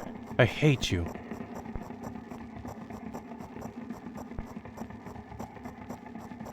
I hate you. I scream at the top of my lungs. I finally let out all the despair that I had bottled up. I slowly realize how horrible the situation I ended up in is. No, no, no, no, no, no, no. I don't stop screaming for a moment, because I'm scared to end up in complete silence. If the reality around me disappears, my twisted imagination will take over. And the realest thing I have right now is my voice. Hey, I can hear you. A voice coming from the other side of the door. I'm here. Come closer. I scream thrice as hard as before. I scream until my throat hurts, until my ears start buzzing. My biggest wish right now is to keep in touch with that person, wherever they are. Hey, where are you?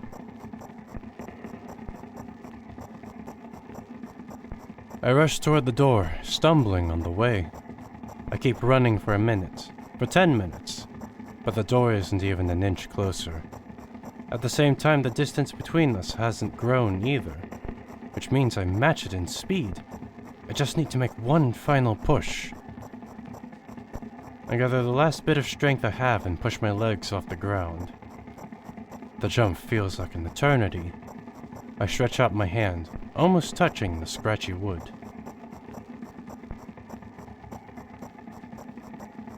I dive face first onto the ground with ridiculous speed. I slide at least 30 more feet like that thanks to inertia, leaving behind a bloody trail. My hand is still outstretched, trying to grab empty space.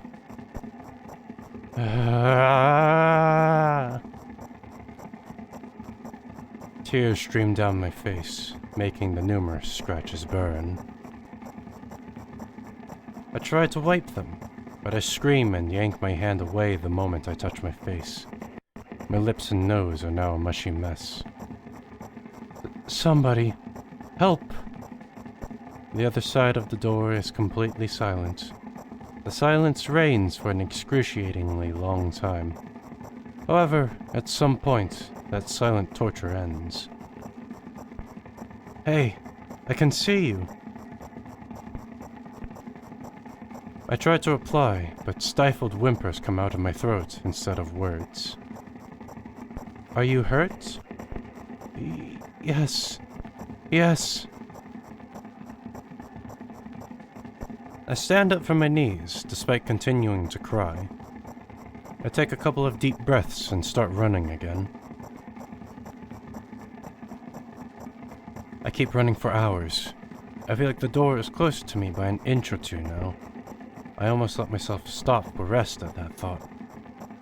I can't rest. I'll catch up to it sooner or later. The voice from the other side of the door keeps asking me how I feel. I let out heavy, ragged breaths in reply. I'll fall from exhaustion if I utter even a single word. Still, I'm thankful to them and don't want them to become silent. After another hour passes, I barely scratch the handle with my nails. I'm almost there. I'm so scared. Why aren't you doing anything? Why are they doing this to me? Don't they understand how painful this is for me? Almost there. You're scaring me. Go away. Rage fills my brain. I ignore the pain in my bones and channel all my strength into one final jump. No! Go away! I firmly grasp the handle and open the door. Blinding light hits my eyes. I lose the ground beneath my feet and start falling.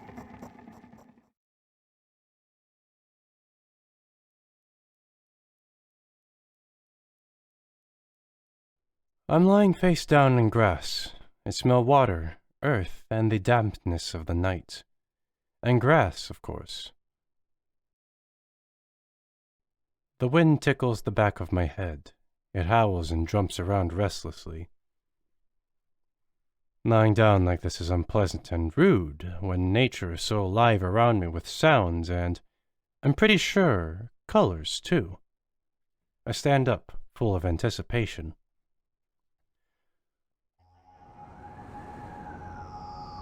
I see an endless field, a clear sky without a single star, and the pale moon somewhere very, very far away. I shake my head and try to focus my eyes on anything, but to no avail. My surroundings are just too vast. I feel dizzy.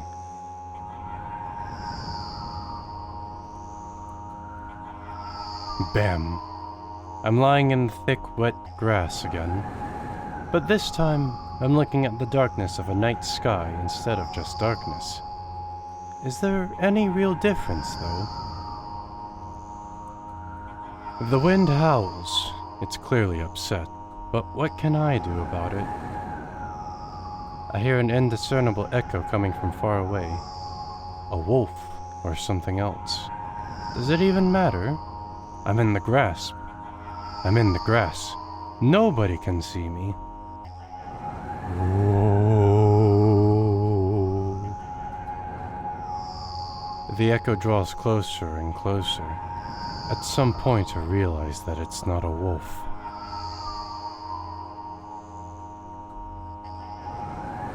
I jump up and start turning my head in a panic. Where is that sound coming from? I haven't said that out loud, but got an instant reply. Oh. Hey, I can hear you. My voice runs across the field, mixing with the rustle of the grass and the howls of the wind. It feels like it's about to get absorbed by them, but Oh. Hey, where are you? Oh. I can't understand where I should run to, and if I should run at all. Somebody clearly wants me to find and help. Somebody clearly wants me to find and help them. Maybe they're hurt? The grass tickles my heels while I drag my feet in the direction where I think the sound is coming from. It's just, there's not a single stone or tree around, only an endlessly wide field. I hear a resounding, painful scream. I shut my eyes and cover my ears. I suddenly feel scared.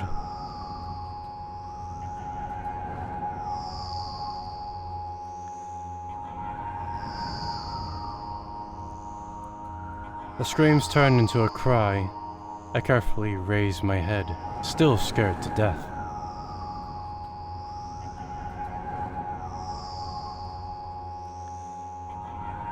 Somewhere very far away, among the thick grass, I spot a silhouette. Just a small black spot, but... Hey, I can see you! The silhouette doesn't move, but the sound is definitely coming from its direction. No, it's not a scream. It's more like a whisper or a wheeze. Oh. Are you hurt? No reaction again. Just muffled sounds. Maybe it's the wind going mad and the black spot is just a stone or a tree?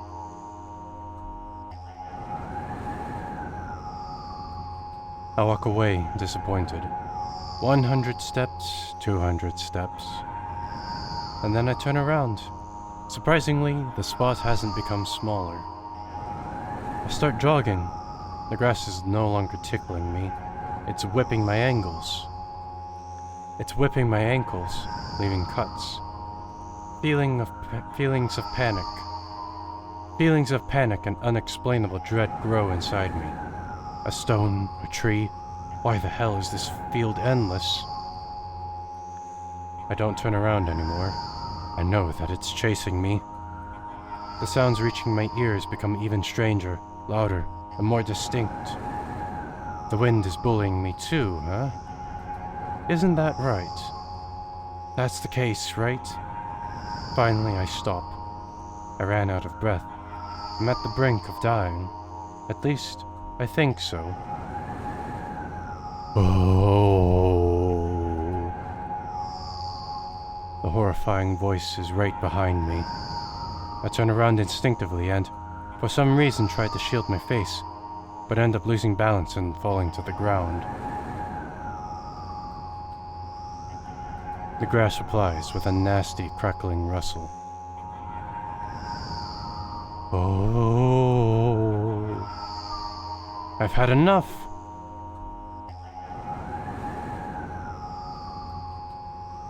I sprang up. The silhouette is still there, at the same distance as before. It's standing there, menacingly, without moving an inch. I'm scared here, you know. Why won't you do anything?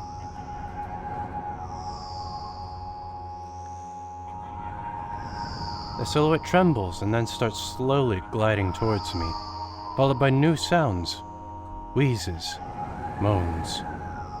Fear shackles me. I can only stand and watch the approaching black spot. My lips are parched. I speak in a voice I don't recognize. You're scaring me.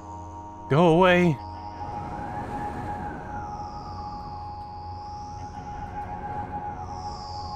After that, the spot expands rapidly and, in the blink of an eye, most of the sky in the field is consumed by the sticky, cold darkness. Paralysis finally lets my body go, and I immediately sprint away.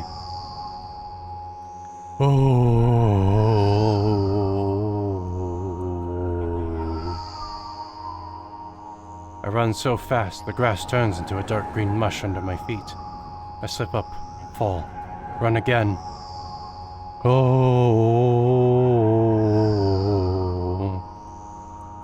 No, no, no, no. Oh.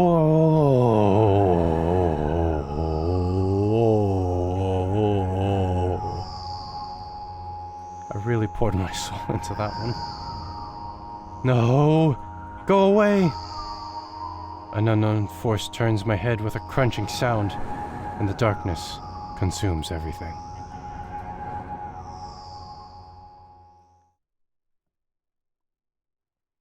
I wake up on the cold floor, in the center of a cramped room. I look around without standing up. There's no furniture, just naked walls.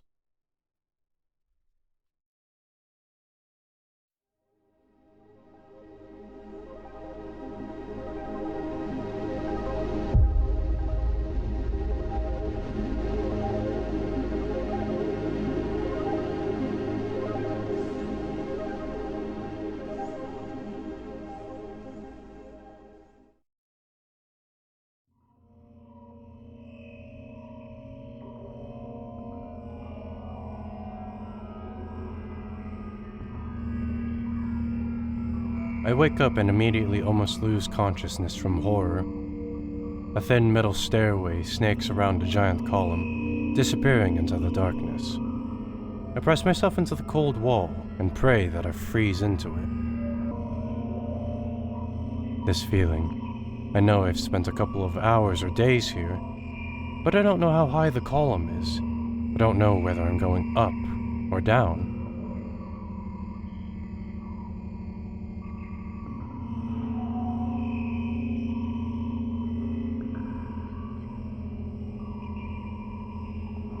I do think it's neat that each of the endings has its own particular art style as well.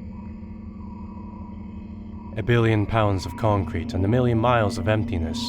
It's impossible to stay sane when you're near cosmic numbers like that. Looking at them, touching them. Even thinking of them makes me feel unimaginable horror. It was just a matter of time before my short term here will end. My mind will melt away, and my body will turn to dust. The wall's coarse surface scratches my face. The steps under my feet hum from the wind, eager to escape the concrete's clutches and dive into the abyss along with me. But I'll stay here. I'll stay here without going anywhere. I won't even open my mouth. My every word will be swallowed up by the abyss. I won't take a single step. And why would I? To find out where the stairway abruptly ends? It's all meaningless.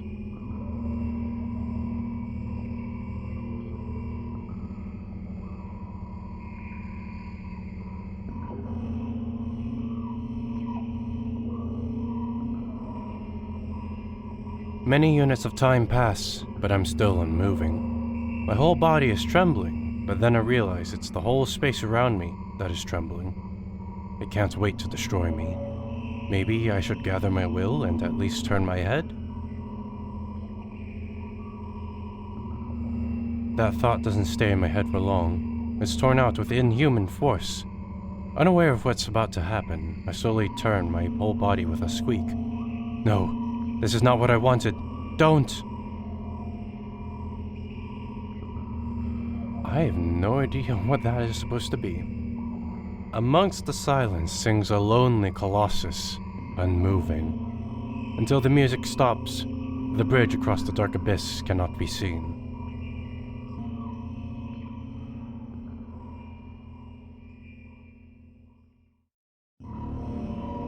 Oh my goodness. Oppressive, thick, sticky air drives itself into my ears, silencing my thoughts with a haphazard string of words, while I watch the scene before me unfold. Hundreds of giant concrete structures, just like mine, spread in tiny rows endlessly in all directions. Stairways wrap around them like vines. There, at the end of this world, there's a person smiling. This world still exists, but all that makes it both exists and not. I like your funny words, Magic Man. I tried to erect a mind block, but to no avail. My brain is already at the mercy of the super creature. A moment passes, and I realize that my body doesn't belong to me either anymore. My legs start moving on their own. The only thing I can do is choose the direction. Up, down, or...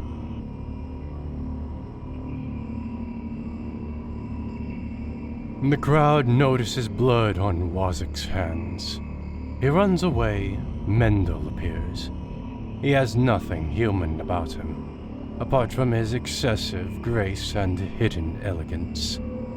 He walks out to the center of the stage. The first act begins.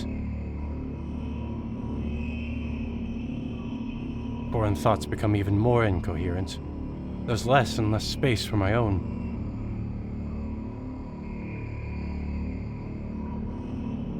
Do you feel the connection to your body clearly? Or does it still cause confusion and fear? If you've been living through that fear a lot recently, how did it manifest exactly? Answer honestly. Don't hide anything.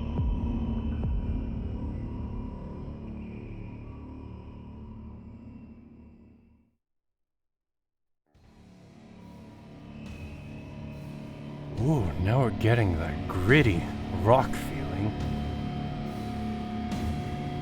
I decided to descend. You can have a sneaking suspicion that something is wrong, because your path has changed. Maybe you started talking in a wrong way, or made some sort of mistake. If so, start getting used to your new life.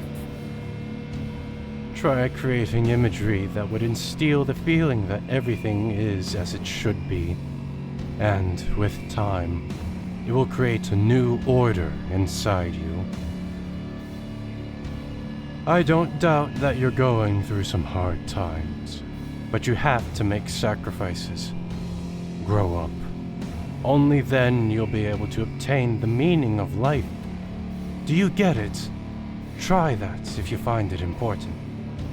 Every passing day is a precious gift. If you share a piece of that gift with the world even once, it'll seem like a speck of dust. Do you get it? No, I'm sorry. I won't get that then. Do you get it? Do you get it? Do you get it? Yes, even you get it. When you notice how people look at themselves in the mirror, when you look at your own reflection and realize that it exists in reality, do you understand how exactly it exists?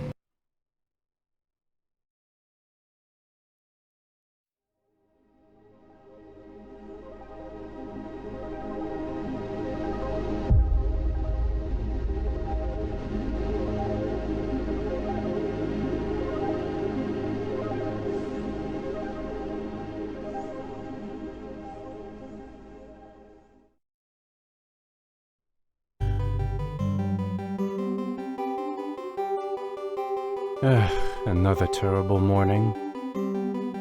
Boo. Why is my face always so stupid? I wonder what the others at school will think. Well, it's not that I care too much. I just don't want to be branded a loser on my first day. Cheer up. There's nothing wrong with looking different. That's not what defines you, after all. Hey, hurry up. Yes, Mom.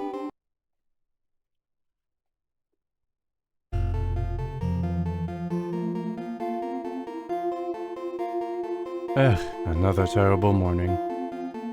Boo. Why is my face always so stupid? I wonder what the others at school will think.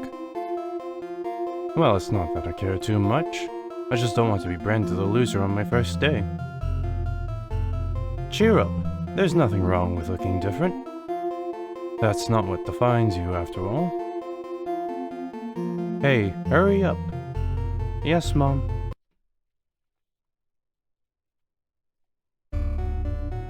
Ugh.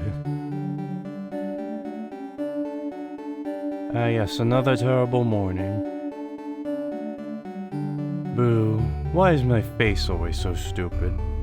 I mean, this time it's the neck. I wonder what the others at school will think. Well, it's not that I care too much. I just don't want to be branded a loser on my first day.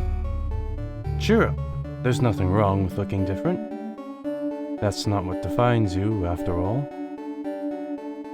Hey, hurry up. Yes, Mom.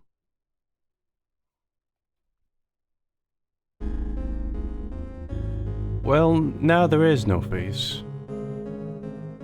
Ugh, another terrible morning. Boo. Why is my face always so stupid?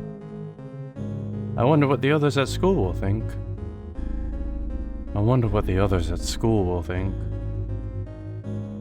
Well, they'd certainly think something, alright?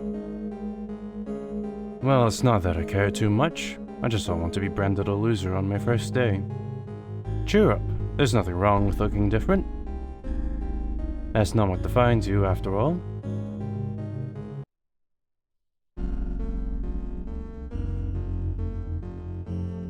Ugh, another terrible morning. You know, the hair this time kind of looks a little bit like the background. One of the alternate backgrounds that you can get. Boo, why is my face always so stupid? I wonder what the others at school will think. Well, it's not that I care too much. I just don't want to be branded a loser on my first day. Cheer up. There's nothing wrong with looking different. That's not what defines you, after all. Hey, hurry up. Yes, Mom.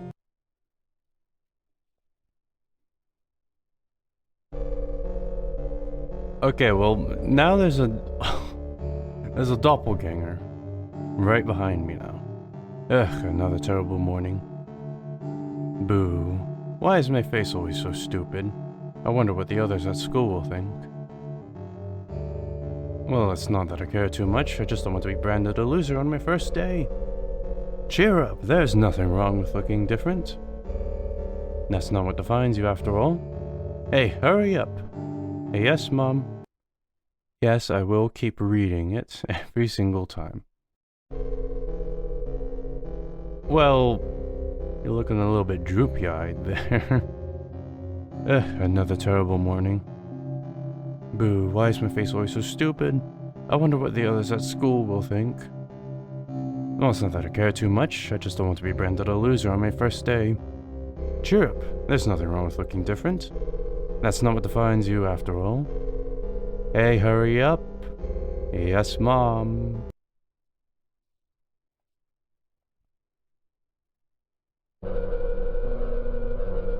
Well, now we got spider eyes. Another terrible morning. Boo, why is my face always so stupid? I wonder what the others at school will think. Well, it's not that I care too much. I just don't want to be branded a loser on my first day. Cheer up. There's nothing wrong with looking different. That's not what defines you, after all. Hey, hurry up. Yes, Mom.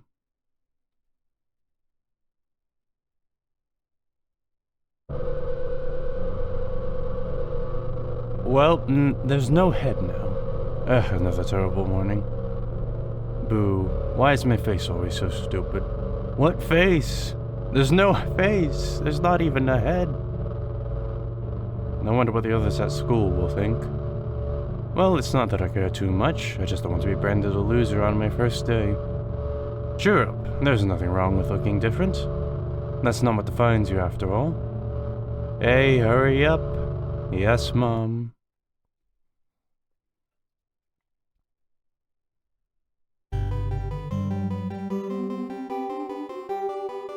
And good morning.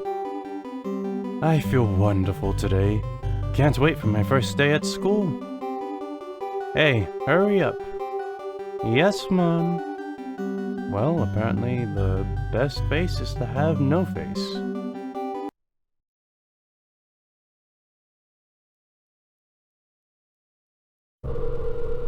Well, that was just looking at the back of your own head, alright? There's nothing strange about that.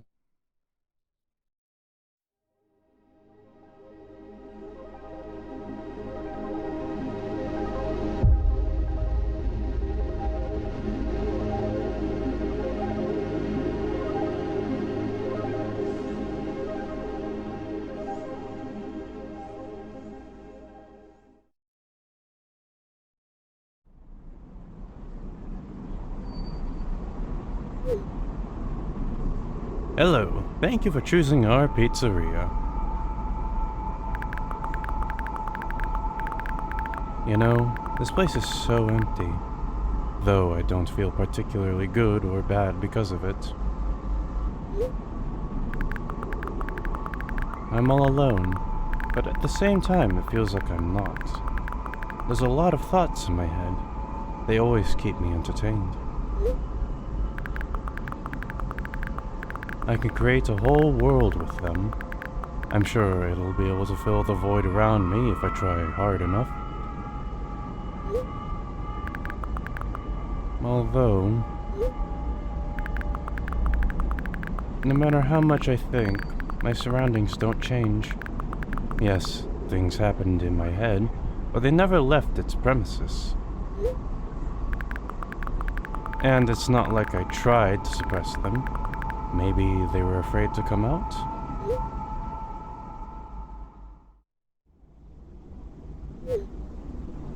What kind of pizza would you like to order? Anyway, there's so much space in my head that could be put to good use. So every thought would make a senseless and merciless circle in my head, destined to go back to where it started. But there should be an end somewhere. You can't wander around forever. What do you think? I know it sounds scary, but it's not scarier than constantly existing among the void. This place is safe, and nothing bad will happen here. Nothing good will happen either, though.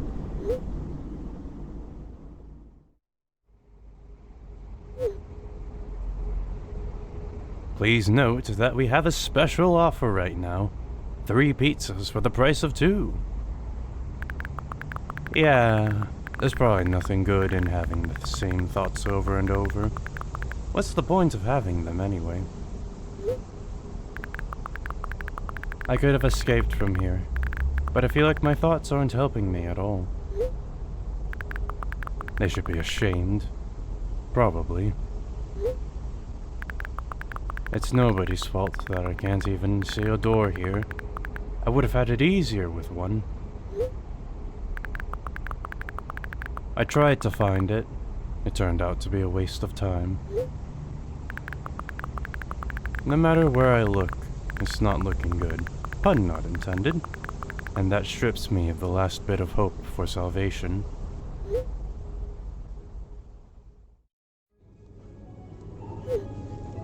We also have a discount program for new customers. You can learn more about it on your account page. Don't you think that me being here is also a waste of time? What's the point in that?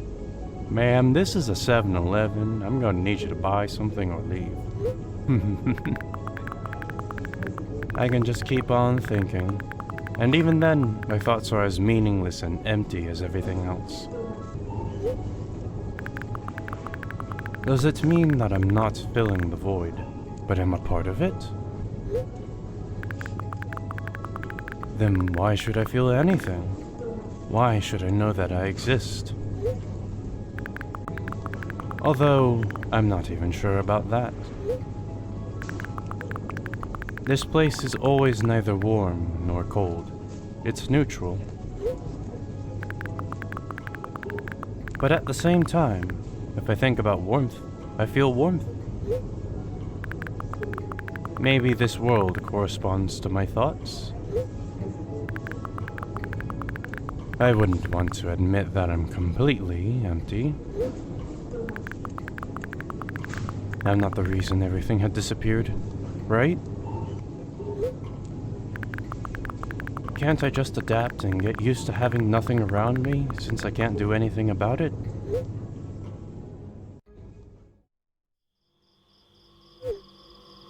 Are you ready to make your order? Yes, that's right. I shouldn't care. It's empty here, and it makes me feel neither good nor bad. I'm all alone, but at the same time it feels like I'm not. There are a lot of thoughts in my head, They always keep me entertained. I can create a whole world with them.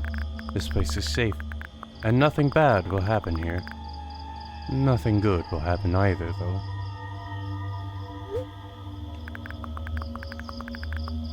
Me being here is a waste of time. I don't fill the void. I'm a part of it. This strips me of the last bit of hope for salvation. I shouldn't care. It's empty here, and it makes me feel neither good nor bad. It's nobody's fault that I can't even see a door here. What's the point in having one? I feel like nobody is helping me. They should feel ashamed. I wouldn't want to admit it, but I'm all alone here. I can't do anything about it.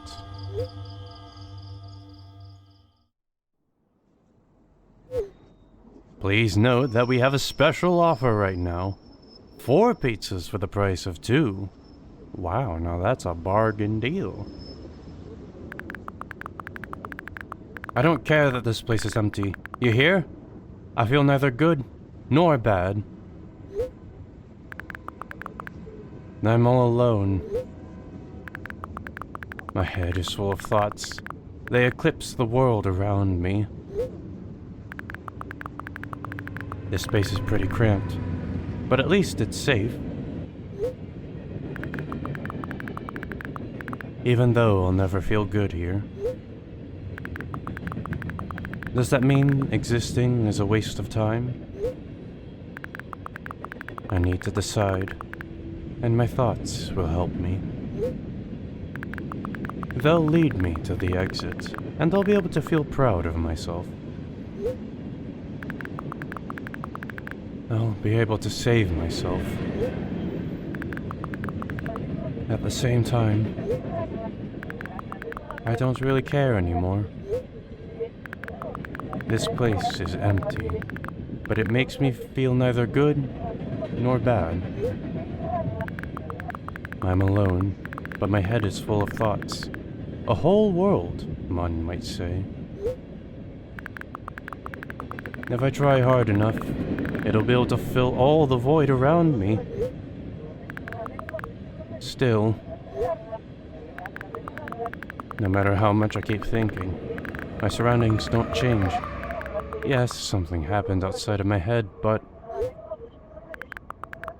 what was it? There's not enough space for my thoughts.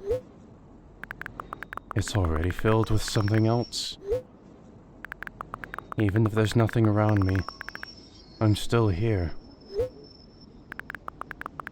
And my head is full of thoughts.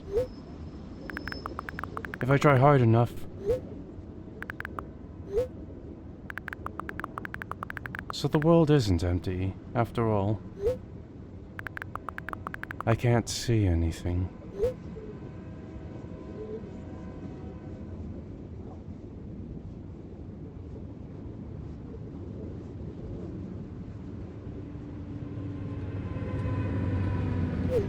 Session timeout. Please reload the page.